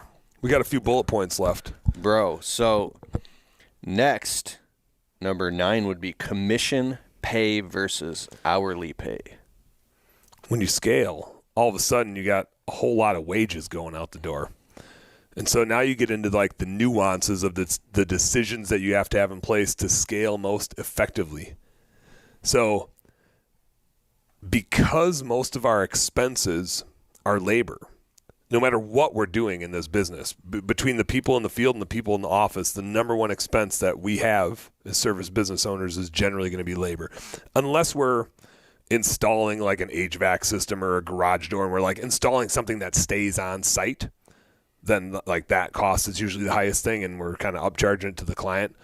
But the biggest cost that we have that, you know, isn't something that gets installed is the labor to do the work. So how we pay them starts to have a huge impact on our business. And the reason I like to talk about this commission versus hourly pay is it single-handedly can drive the production rates in our business, and it can be the biggest influence on the incentives that our employees have to behave a certain way. A lot of it comes back to our culture and what we're trying to incentivize and motivate our employees to do. One thing I have found into how to pay employees is generally commission-based pay is going to incentivize way higher production rates. Your team is just going to be so much more productive because they're motivated to be. They get paid to be. You're going to get way higher production rates, and you're going to have to babysit quality a little bit harder because they're motivated to get the work done, and that's their number one priority. And they might, if they're character is a little more questionable, they might skip stuff. They might skip windows. They might skip a part of the lawn. They might, do something disadvantageous because they're thinking short term. Happens. I've seen it happen. So you have to babysit quality a little bit more. They might not be malicious, but if they're rushing, they still might have lower quality because they're trying to be super productive, and they know that if they do this $800 day of window cleaning and get done at 2 o'clock, they get paid the same amount as if they get done at 5 o'clock. So why not? Let's bust this thing out and get done at 2 o'clock, right? Why work an extra 3 hours to make exactly the same amount of money? So that incentivizes them to work fast. Now, the beauty of that is you could add another job on their schedule. They're working until 5 o'clock and they'll do a $1,000 day instead of an $800 day, which means they make that much more money. So you're managing quality for the sake of production. When you pay hourly, you get the exact opposite. The quality usually happens because people generally like to do a good job. It doesn't always happen, right? Even if you're paying hourly, you're still going to have guys do a bad job, but you don't need to manage it as tightly. It'll be very apparent if they're doing a bad job, but you will have to manage production rate that much higher because the employee is incentivized to slow down because they make more money if they work longer. They don't make more money if they work harder. They don't make more money if they get stuff done. They make more money if it takes them longer. Now, you can always add like bonus plans and incentive plans to try to incentivize production, but essentially that's what commission is. when you pay commission, it's no different than hourly plus a bonus. That's really what it is. The reason we call it commission is there's a nuanced labor law rule that says if somebody's commission-based, and there's a few like sub-rules there that I won't get into, but you can look it up, is you don't have to pay them overtime. Versus if they're hourly, you have to pay them overtime. So that's like one stipulation. And like I said, there's some rules to it that it's got to be, their commission has to be more than like minimum wage plus overtime, which in our industry it pretty much always will be because they'll be able to be so productive. The other nuance of commission-based pay is that even if you pay commission, and I should clarify, when I say commission, I mean like a % of revenue, right? So we generally believe that 25% for a window cleaner is good if they're rolling solo, or 25% for the truck, and 20% for pressure washing is good. Landscaping can be a little bit tricky. Lawn care can be a little bit tricky, so I'll come back to that. But if you're paying commission, you still have to calculate hours. You still have to know if they made overtime or not to like satisfy that requirement. So you're still calculating hours anyway from a mathematical standpoint. You're just calculating what would hourly wage be at minimum wage versus what they made commission, and you kind of pay the higher of the two.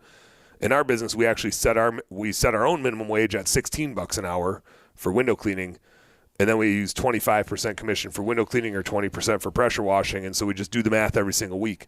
We have a ton of guys making well over $1,000 paychecks right now when they get commission-based pay, whereas if they got $16 an hour, they'd be making like $600.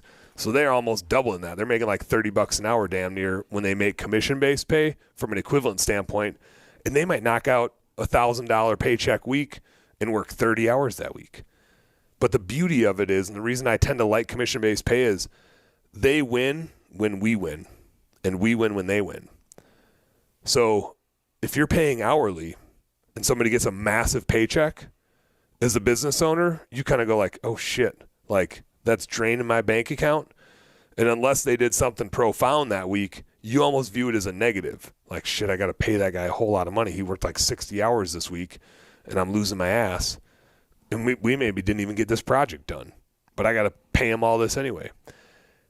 And so and the employee's winning. And so it creates this like conflict where the employee's happy with this big paycheck and working all these hours, and the business owner's like, oh no, I got to pay this guy a whole bunch of money, and maybe this project's not done yet, or we didn't have a huge week, but the money's still going out my door and it's not coming back in.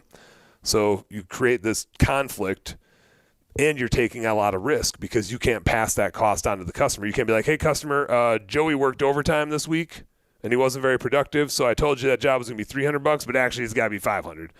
Can't do that, right? On commission, we win when the employee wins, and they win when we win. So if they go make $1,000, $1,500 paycheck for a week, I'm like the first one to high five them. If they made that much money, that just means they made the business a whole shitload of money. And if they had a bad week, that means we had a bad week too, and then we get to work with them to help solve that. So we're always sitting on the same side of the table. Our incentive is the exact same, that we win together and we lose together. And I just prefer that relationship. I'm not a conflict-seeking guy, especially in the business where I don't want drama. Commission just creates us sitting on the same side of the table, problem-solving the same things. Where it gets trickier, and why I said landscaping can be a little bit trickier, is when you're working on projects and you have multiple people there, that math starts to get a little bit trickier because you might have a project that carries over like pay periods, and you got to start doing a lot of tricky math. I find hourly plus bonuses can work better for that sort of thing. It can still replicate a similar model, but maybe you wait to pay the commission or the bonus until the project gets done, and you set the project's got to be done in this many man hours to get the bonus. And so you can base it off of the same type of percentage rules, but you can't just calculate a straight commission because you might have a project that takes 3 weeks if it's a really big project or something like that. So hourly plus a bonus structure that tries to like get to a commission percentage like that starts to make more sense. I've been hearing about commission, pay for performance and all that stuff, and people talking about it. How do you actually calculate the pay that you pay them? Is it hourly plus commission, or is there a base pay? And then if they make more than the base pay, they outperform it, you pay them that difference? What's the mathematical formula? It's an either or. It's a higher of the two. It's $16 an hour times however much they worked, how many hours they worked, and the overtime. Or, and so you total that up for the week. Let's say that's $700. Or this guy produced $4,000 of revenue this week times 25% commission equals $1,000. So wait, say that again. So window cleaner goes out and he did $4,000 of revenue this week. So he averaged $800 a day. He did $4,000 for the week.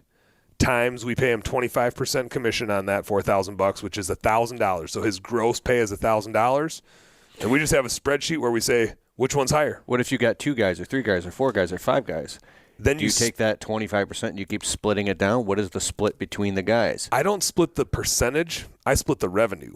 So every job that 2 guys are at, let's say 2 guys are at $1,000 job, each guy gets 25% of $500.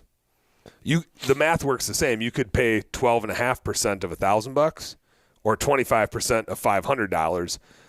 I think mathematically it's easier to split the revenue of the job in two, because then it's bigger numbers and you're working with bigger numbers instead of fractions of a percentage. And the percentage is almost a good way to look at it is the percentages per truck. If you got 2 guys in a truck, the truck pays 25% commission. You could split that up however you want between the guys, but that truck's going to go out and do $2,000 and it can pay 25%. So wait, if they go out and do 1,000 in revenue in a day, it's 25% commission? Yep. The business can pay 25% of any dollar of revenue earned. So the business can afford to pay $250 of wages on $1,000 of revenue. And if there's 2 guys that do 1,000 in revenue, they have to split $250? Yep. But if you send 2 guys out, they wouldn't just do 1,000. They would do 2,000. Now, I'll get to should you have one man on the should you have 2 trucks and one guy taking a truck separately, or should you have 2 guys in the truck? So, because that's the other part of that decision. I don't want to get into my self-limiting beliefs here, but based off of the haptic feedback that I get in my marketplace when we're selling, now landscaping you can do it, but when it comes to window cleaning, I do some pressure washing, but let's just say for that, when I raise the prices that high, my closing rate goes down so low that I'm spending what I value my time at in my service business at. You're looking at the wrong side of it, though. It's not about the price. It's about the production. When you pay commission, no price change at all. This is like the math from, we have 3 or 4 businesses we've helped go to commission style pay. When we've seen them go to commission style pay, their production rate generally goes up by 50%. They don't change their prices. But if you start paying a guy and he gets a cut of the work that he does versus he gets paid, this goes back to the incentive piece of it, versus he gets paid the same amount no matter how fast he does it, he gets that job done. Even if he's a hardworking guy, it's amazing how much time must get wasted in a day, because generally production rates go up by 30 to 50%. Okay, so if you're doing window cleaning jobs and, I don't know, let's say they average $350 a piece. Let's just, for sake of easiness, $300 a piece, right? Which is kind of low, but so they would go out and do 3 jobs in a day at $900, and then that's all. But under commission, I already know that they could do 4. They would find a way to get it done. Yeah, because they would be incentivized to do the 4th job versus they'd look at their schedule and say, just got 3 today, getting these knocked out, and I'll take all day to do them. But if they knew that they did that next job and they'd make another $100, all of a sudden, let me squeeze in that 4th job. I would prefer to make another $100 today, right? Turns them into the CEO of their own little self-employed services. They just happen to work for you. Yep. And it's amazing. If you just watch what they do by the truck, it tells you everything. The minute we started switching to commission, and Andy, who I merged with in my market, we helped him go from hourly to commission, and he went from 2-man to 1-man crews, and I'll talk about that in a sec too. But the minute we switched him to commission, you see like the guy running back to the truck or like trotting uphill or just at the truck. He's thinking more about how he organizes his stuff so he doesn't have to make more trips to the truck. Even in between jobs, right? Like, am I going to stop at the gas station and take a smoke break and then, go here and go there? Their incentive to be expedient in between jobs goes up. Now, again, you have to be careful that they're not like speeding. We had one guy, Renee, that would we got multiple calls about the way he drove. I don't know if he would have driven any different. Was he not on commission? But, you risk rushing. So you do need to preach safety a little bit more and just make sure that the quality and the safety is still up there. But you will find mathematically that production, when they get the upside of their hard work instead of you getting the upside of their hard work, even the best guys, their production usually goes up 30 to 50%. And like I said, we've done that with multiple businesses where we've helped them switch, and immediately it pays for itself. Now, it works with smaller crews better. And so the next point is smaller crews make you more money. I'm not saying you should always do smaller crews. There's a whole lot of trade-offs between 2-man, 3-man, 4-man crews or 1-man crews. In window cleaning, in home cleaning, and stuff with smaller average tickets that can get done within a day or a half a day, 1-man crews wins over and over and over again. And now the argument against it is usually safety. Like, if I send one person out, who's holding the ladder and who's doing this and who's doing that and how are they going to be safe? Our math in our company shows very clearly that 2 people have way more accidents than 1 person, because 1 person watches out for their back, because they're like, it's you. You're not going to take stupid chances. I mean, some guys might, but 2 people, it requires them to communicate really well. Communication is not easy. Seems like it should be easy. We were laughing about that before. Communication can be very tricky, and the assumptions that we make, we've had a lot of accidents when we've had 2 people out about like assumptions that the ladder was set up correctly when somebody just leaned it up and the next person starts going up and which is scary as hell, but we've had multiple times where I've seen that happen. Or somebody's spraying water here and doesn't know that this other person is over there, right? You really got to be on the same page and be dialed in about who's where. And when you're working with somebody else, you just tend to make assumptions about what they're up to and where they are and how they're doing their job, because 99.9% of the time that's what they're up to. But that 1% of the time that they're not, somebody could get hurt. So safety is usually the thing that people rationalize to say like 2-person teams. I think that's definitely the case sometimes. Like, there's some jobs you look at and you're just like, you need 2 people at that job, whether it's like the roof pitch or the pitch of the land where like the ladder is and somebody's just got to be there holding it or the ladder's going to slip away. Got jobs like that, Bringing right? back memories, bro. So there's definitely jobs where it's 2 people are safer. There's no doubt about it. The nice thing is if you run solo crews, it's really easy to send 2 solo crews to the same house and then have them split up. That's what we do in the maid service business. If a house is going to take more than 4 hours for somebody to clean, then it's just like, it's overwhelming. You're just in the same house for too long. Those houses, and the customer doesn't like it because you're just there all damn day. Any job that's like more than half the day, then we'll send 2 people to, and then their next house, they'll split back up as to like 1-person crews going their separate ways. Commission works so good when it's solo because they get all the benefit of their hard work. There's no like, well, I'm the one working hard, and so maybe I'm going to slow down because Ralph here isn't working so hard, right? And why would I work twice as hard to make the same amount of money? The inverse doesn't happen. The slow guy doesn't speed up to the fast guy's pace. The fast guy always slows down to the slow guy's pace.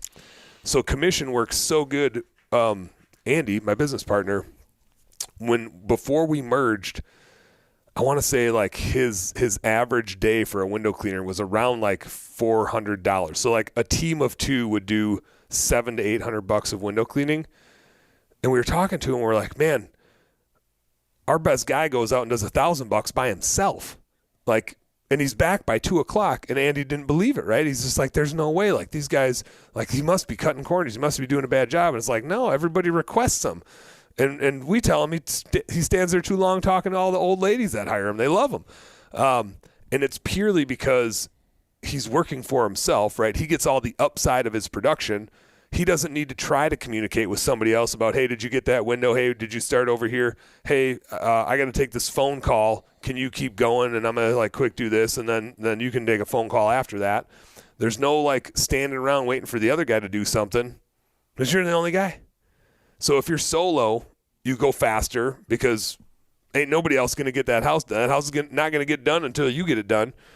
And because you'd be commission pay, you're going to get it done so much faster because why make it take longer than it has to? Because you're going to make the same amount of money today no matter what you do. And you might make more, actually, if you get it done and you have time to take one more job. So I'm not saying it's the right solution for everybody, but our math shows very clearly that commission-based pay leads to higher production rates, leads to more revenue, which allows you to do more cool stuff in your business and grow faster. Again, works better with smaller crews. So the second piece of that math is small crews pretty much always make more money unless you're doing big projects. If you're doing big multi-day projects, those rules kind of go out the door. When you're doing jobs that where you do a couple in a day, especially if you're doing like 3 or 4 in a day, if you have 2 people in that vehicle, the amount of time that they spend in the car goes up astronomically. We made this mistake in our maid service business. I'll really quick just walk through the logic of it. And I'm like embarrassed that it took us like 3 years to realize this because we were wondering like why. I mean, our teams are just not that efficient. Our production rate just always seems so slow. We would send a team out to go clean 4 houses. If you have 2 people in that car, so we're comparing a team of 2 go clean 4 houses, or 2 individuals that would just go clean 2 houses each, right? Either way, 4 houses are getting cleaned. You're either just sending 2 people out to go clean them all together, or individuals go clean 2 houses each. If you send them out as a team, you go you start at the office, you drive to the first house is 2 drives because you got 2 people in the car. Second house is 2 more drives, so you're at 4. Third house, you're at 6 drives. Fourth house, you're at 8 drives, and you're back to the office. So you have 10 drives. Compare 10 drives to if there's 2 different individuals and they just have to go do their 2 houses. They're at the office. They go to their first houses, so 2 drives. They go to their second houses, 4 drives, back to the office, 6 drives. You're cleaning 4 houses, but if you send them out in a team of 2, you got 10 drives. If you send them out individually, you only have 6. So you're literally spending twice as much time in the car damn near if you send out a team versus if you send them out as individuals. And after we realized that math, it was like, holy shit, we're paying for them just to ride around in a car all day. And that's why they can't produce. You can't clean shit when you're driving around in a car. And plus, when they have that many drives, they're stopping at a gas station and taking a smoke break and going here and buying a soda. Less drives just means more, less opportunities for distractions. And so when we switched to solos, they would also end up just doing a third house because they saved all that time and they got paid commission. So they wanted to go get more money because otherwise they're done at like 1 o'clock. They wouldn't even be working a full day. They'd have 2 houses done by like 1, 2 o'clock. Throw a third house on my schedule. I'm here till 5 anyway. I might as well go make another $50, $100. And all of a sudden, not only did our production rate climb, but just our total revenue did because we had more capacity. And capacity equals demand. So then we just had to go get more demand and sell some more stuff. But the math works out. I love everything you're saying, bro. As our boy Latimer says, the math is the path. The math is the path. That drive math tripped me up, dude. When we figured that out, we felt really stupid. And then we also felt really smart at the same time. Like, oh, I'm really glad we figured that out. I wonder how many people have already figured that out type of thing. It's like, oh, shit, we've been spending – I never did go back and calculate how much money we spent because we had 30 cleaners at one point in that business. That was a lot of drives, sending 15 cars out with 2 people in them. That was an embarrassing amount of drives that we didn't have to take. I bet it was hundreds of thousands of dollars we spent on wages just driving people around. I like it. I don't like it. That was a lot of money. I'm glad we switched. So is that smaller crews versus bigger crews too? Or is that next? No, that is. I think that's it. I think we covered that one. I transitioned without even telling you. Because they go together, bro. They do. And like commission pay works best with smaller crews. It just works the best. The bigger once you get into like high-rise window cleaning, big landscaping projects where jobs take multi-days, you need bigger crews there or like you're pressure washing a huge apartment type of complex or something like that, and it's a multi-day job. you're just going to need bigger crews there, and that's fine. And then commission starts to break down, and it doesn't work as well, and that's fine. But then paying hourly with bonuses tied to production rate and how fast you get that done, you can replicate commission still. You can still set the same incentive, and if they don't get it done that fast and to the quality rate that you require, then they don't get the bonus. And it's basically the same as commission with an hourly floor. So you can kind of replicate the same thing. You just have to do it in reverse a little bit for project type stuff. Dude, that's sweet. Also, to remind you, go on Facebook and check out Dan, his podcast and show, Bookkeeping, Beer, and BS. Mm-hmm. It's heavy on the beer and the BS, but every once in a while we do some nerdy bookkeeping stuff too. I like it. I'm probably Andy and I got to do our annual P&L review. Andy, who runs our Minneapolis business, every once in a while he and I get on there and show our stuff. Which, I mean, we do the same thing. Andy and I look at the same report that I send you. Well, I don't send it to you monthly, but that we send you monthly.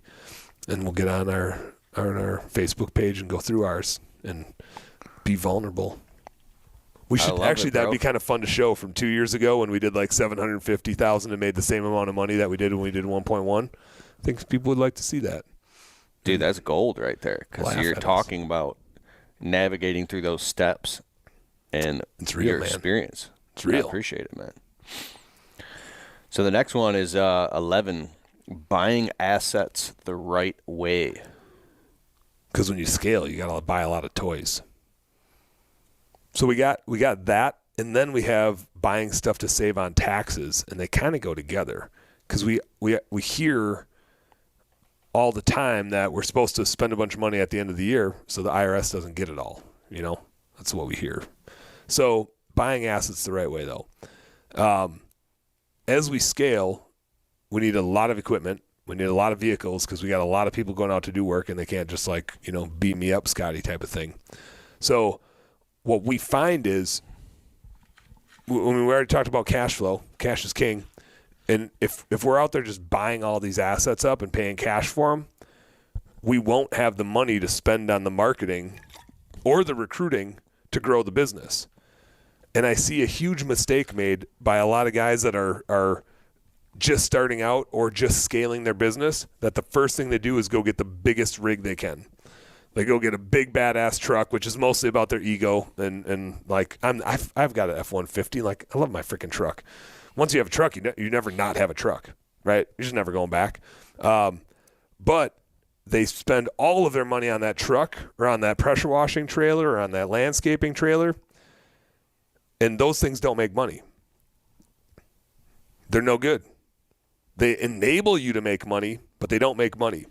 The people make the money. The customers make the money, and the employees make the money. That's where the money is, which is why I hit on that first. Like, you need those two things. The equipment is useless until you have a great employee and until you have a customer to send them to. Once you do, then you need the equipment. If you buy the equipment first, you're going backwards. If you go set up all this super expensive equipment and you don't save any money to spend a bunch on recruiting and make sure you go find a good person, and to spend a bunch on marketing and make sure you have a bunch of work to go do, you just got a bunch of assets sitting there that took all your cash, and they don't produce anything because you got no work on the schedule and you got nobody to go do the work. And eventually, usually when we buy those assets early on, we buy them for us. And that's the lens we have, is like, I want to get a sweet truck because I deserve it, because I'm a business owner and it's a tax write-off. Whereas if I just bought it, it was just me, it wouldn't be a tax write-off because I'm a business owner. I get the sweet tax write-off. So let me go get that badass F-250, right? But the next person we hire is going to be a 19-year-old kid that drives around with the door open and can't be trusted behind the wheel. And that's who we're buying the vehicle for. We're not buying it for us. If we're scaling a business, none of those assets are ours. They're all for 19-year-old kids. And that's the lens we got to have. So, buying the souped-up, sweet-ass truck is neat, and the business will allow us to do that for, our personal vehicle, and that's fine and dandy. But that thing's not going to make any more money than the beater that we have. They both make the exact same amount of money. Bro. And when you're putting a 19-year-old kid behind it, I don't want him behind a $50,000 truck. Uh-huh. Keep going, man. Because they're just going to crash the damn thing, right? They're going to back it. They don't know how to back up a trailer. How would they?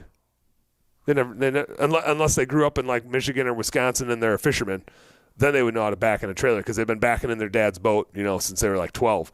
But chances are they're going to mess your stuff up. So buying a bunch of expensive assets as you scale doesn't really make a lot of sense anyway, because the person that you're putting behind it, or the person that's using it, isn't you. And it's not somebody that you know. Now, it is super important that the equipment is reliable, trustworthy, and productive.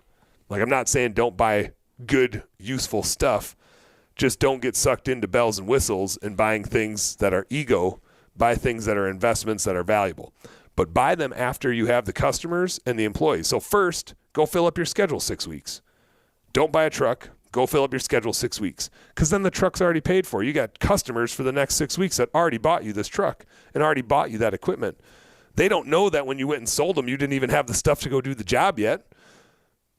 They don't know that. You showed up. You sold them a thing. You can go buy the equipment later. Likewise, go get the employee first and get them trained up, because otherwise this equipment has only got you to run it. And then you can't go sell and keep scaling your business. So first thing is, wait to buy your assets until you actually have some work to do and somebody to go do the work. Don't go buy a bunch of flashy new assets and spend all your cash flow on that and then not have any money left over to do marketing and do recruiting with, because it's the marketing and the recruiting that actually makes you money. The assets are just the tool to get those two people connected, and those two people are the ones that make you the money as the business owner.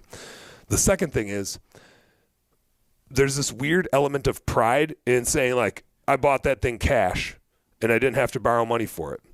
The problem is, if you spend all your money on the asset, back to the same problem, you don't have any money left for the marketing and the recruiting. So while you may have not had to take out a loan on this sweet truck that you bought, and we don't like debt because Dave Ramsey told us that debt's bad, you can't grow your business.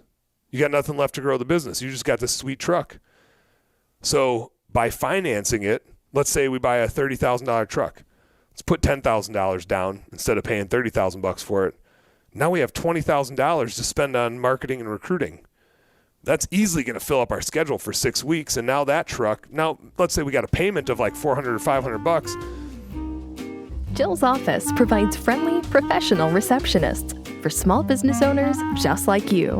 We can help answer your calls, and we can even schedule estimates and jobs for you. Try Jill's office today and get a $25 discount when you say Untrapped. Just go to jillsoffice.com. That string of clients is going to pay that truck payment over and over and over and over and over again. And that truck interest rate is going to be like 5%. We talked about it earlier, like this ROI decision, and even like, how to set up our finances. I said right at the beginning, the proper financial setup is don't be afraid of debt. It's okay to go borrow money at 5% to go make 20%. Mm-hmm. So go finance that truck at 5% and go make 20%, because that's what our business can return. So don't pay cash for that thing. You're giving away a 15% net return. You can go borrow money at 5% and put it into the business at 20% and make the difference. Anytime you pay for something in cash that you can finance at a better interest rate than the return of your business is money you're throwing away. Now, the flip side of that is we don't want to get upside down on that asset. We don't want to finance the whole thing 100%. If it's a $30,000 truck and we finance 100% of it, the minute we own that truck, it's not worth $30,000 anymore, right? And if anything happens to it, we're underwater. We're upside down. There's no worse position to be in than when you owe more money on something than that thing is worth, because you have no options. You can't sell it unless you pay a shitload of money. And because if you had to make that decision, you probably didn't have any money, you're kind of effed. So our rule in our business is we always put around 30% down, another 30%er. Maybe I just like that number. I don't know.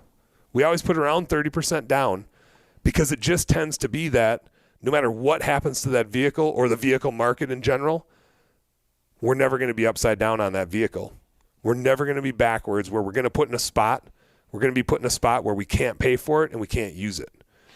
And that's such an uncomfortable feeling. We're out of control when that happens. We have no control over the situation, and we're just paying, and we don't get any utility out of the thing. At least if we put 30% down, we never have to worry about being, never is probably not the right word.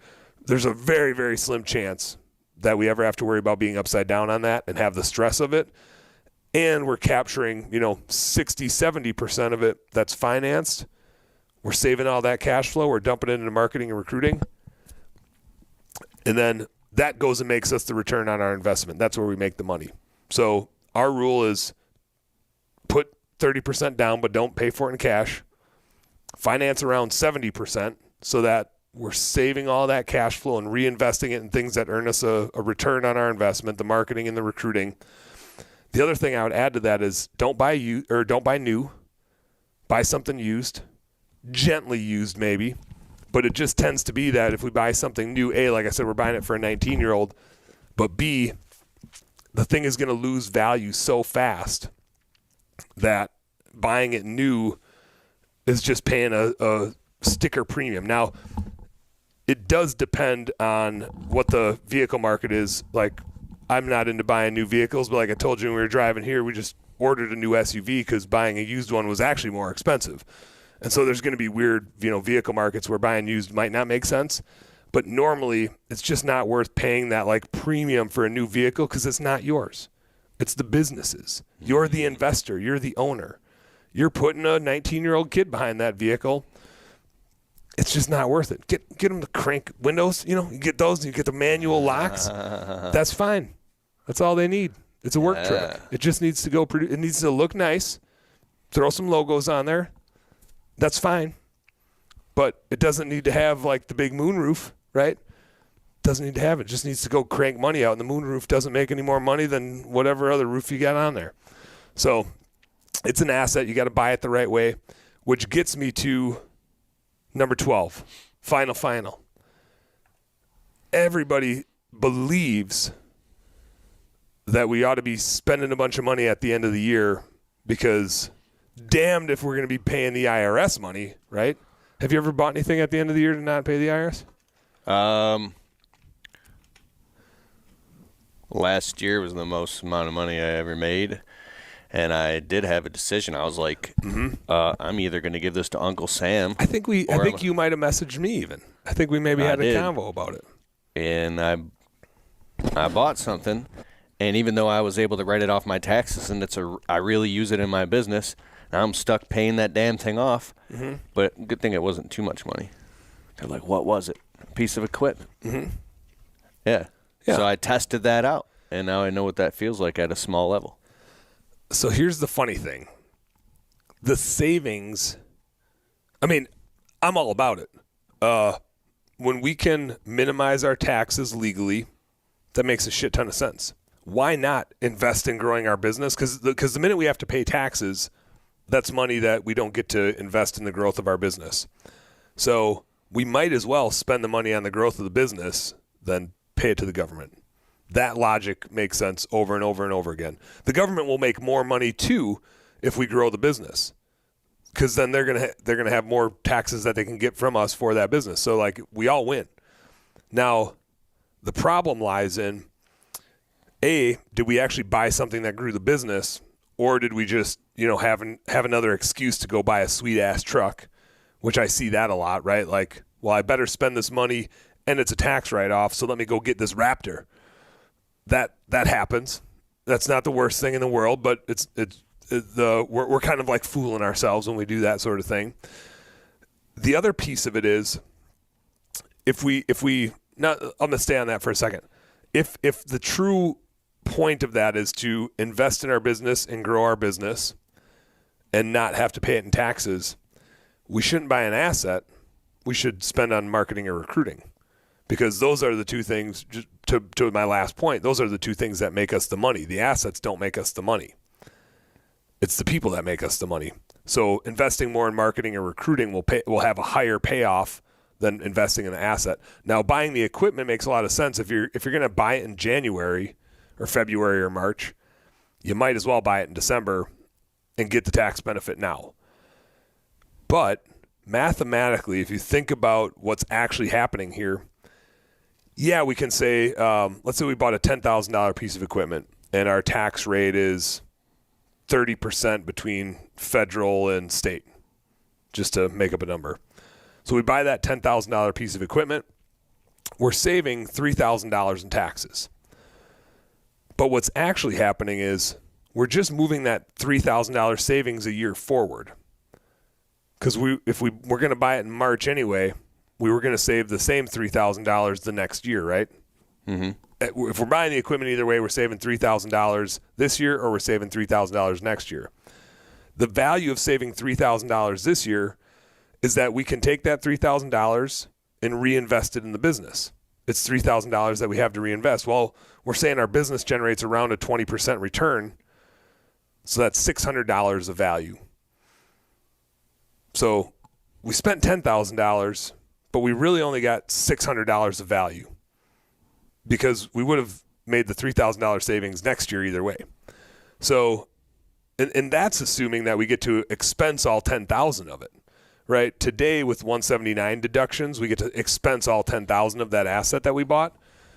Before the 179 deduction existed, that $10,000 asset would have been depreciated over 5 years. So we would have got to expense $2,000 of it this year, $2,000 of it the next year, $2,000, $2,000, $2,000 over 5 years. It works a little differently than that, but just like roughly.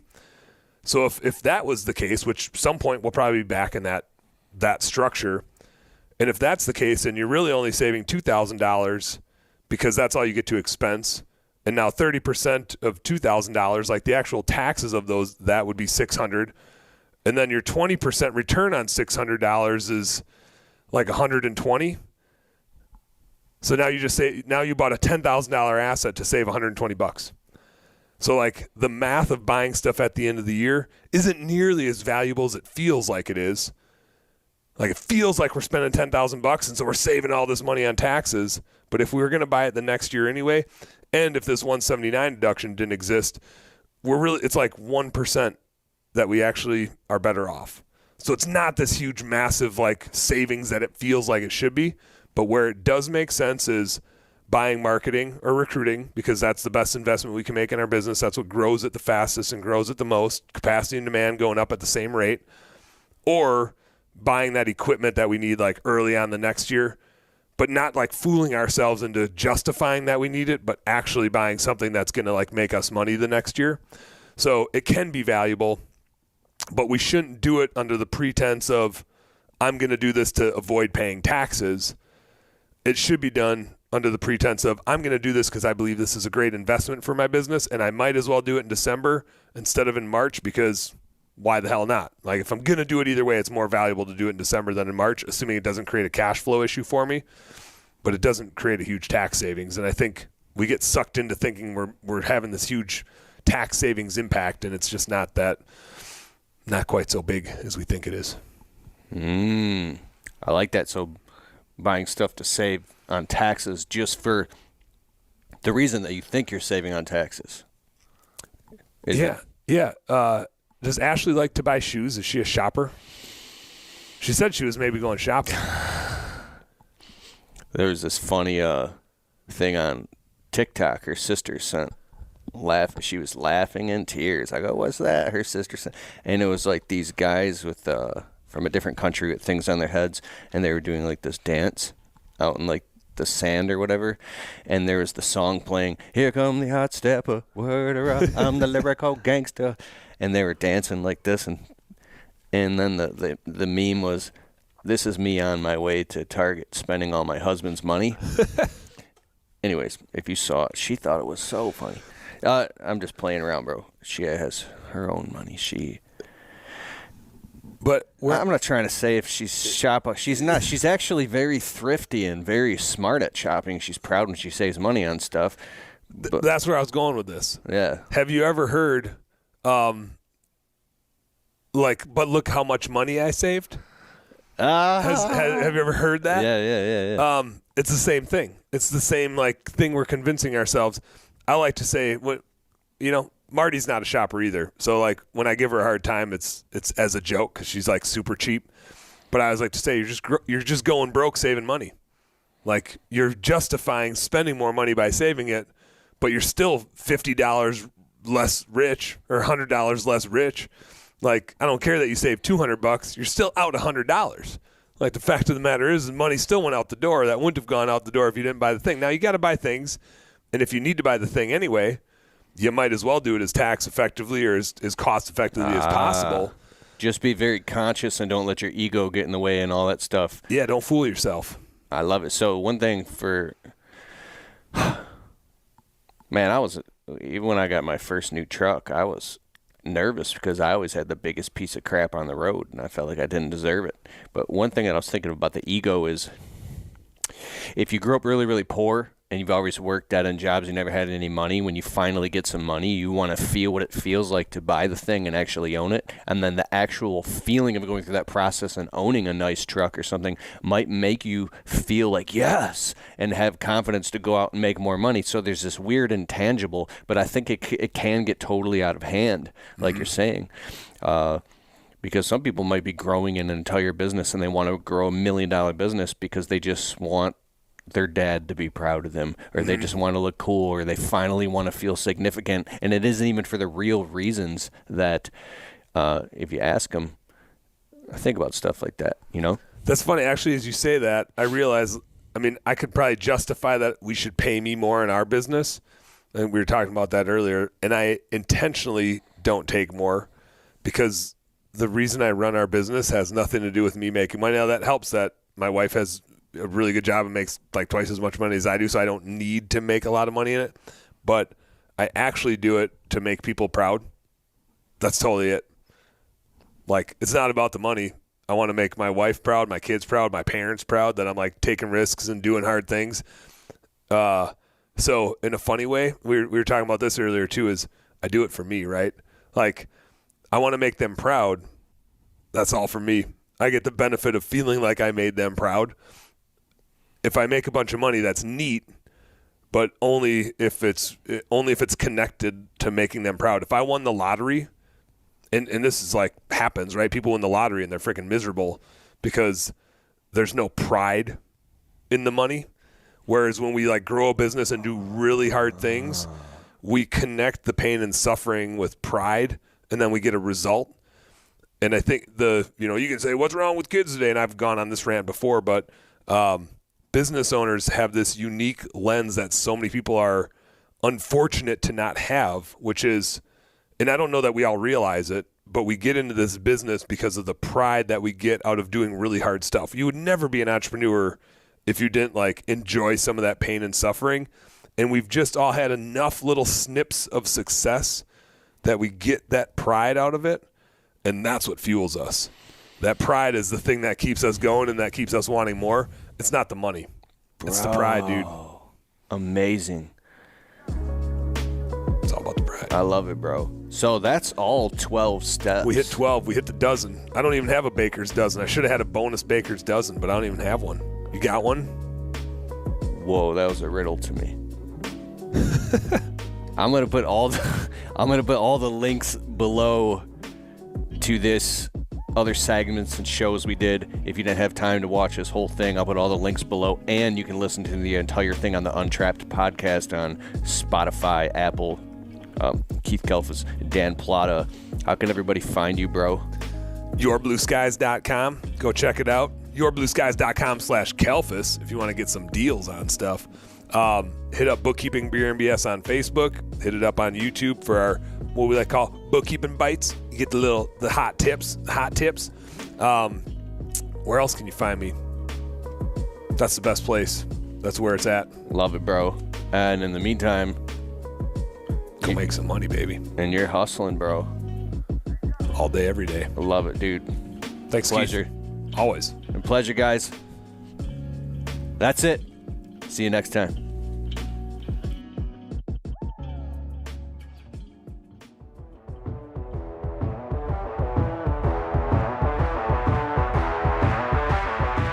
Hey, I hope you liked the show. And if you like the Untrapped podcast and you get value from it, can you please take a minute and go over to Spotify and leave it a well-worded positive 5-star review? It helps boost the rankings on Spotify so the show can get to more people. Therefore, these messages can get out to more people and inspire more people so then they can go out and start their small businesses and crush it and get to the next level. It's a huge deal. All right, I'll see you in the next show.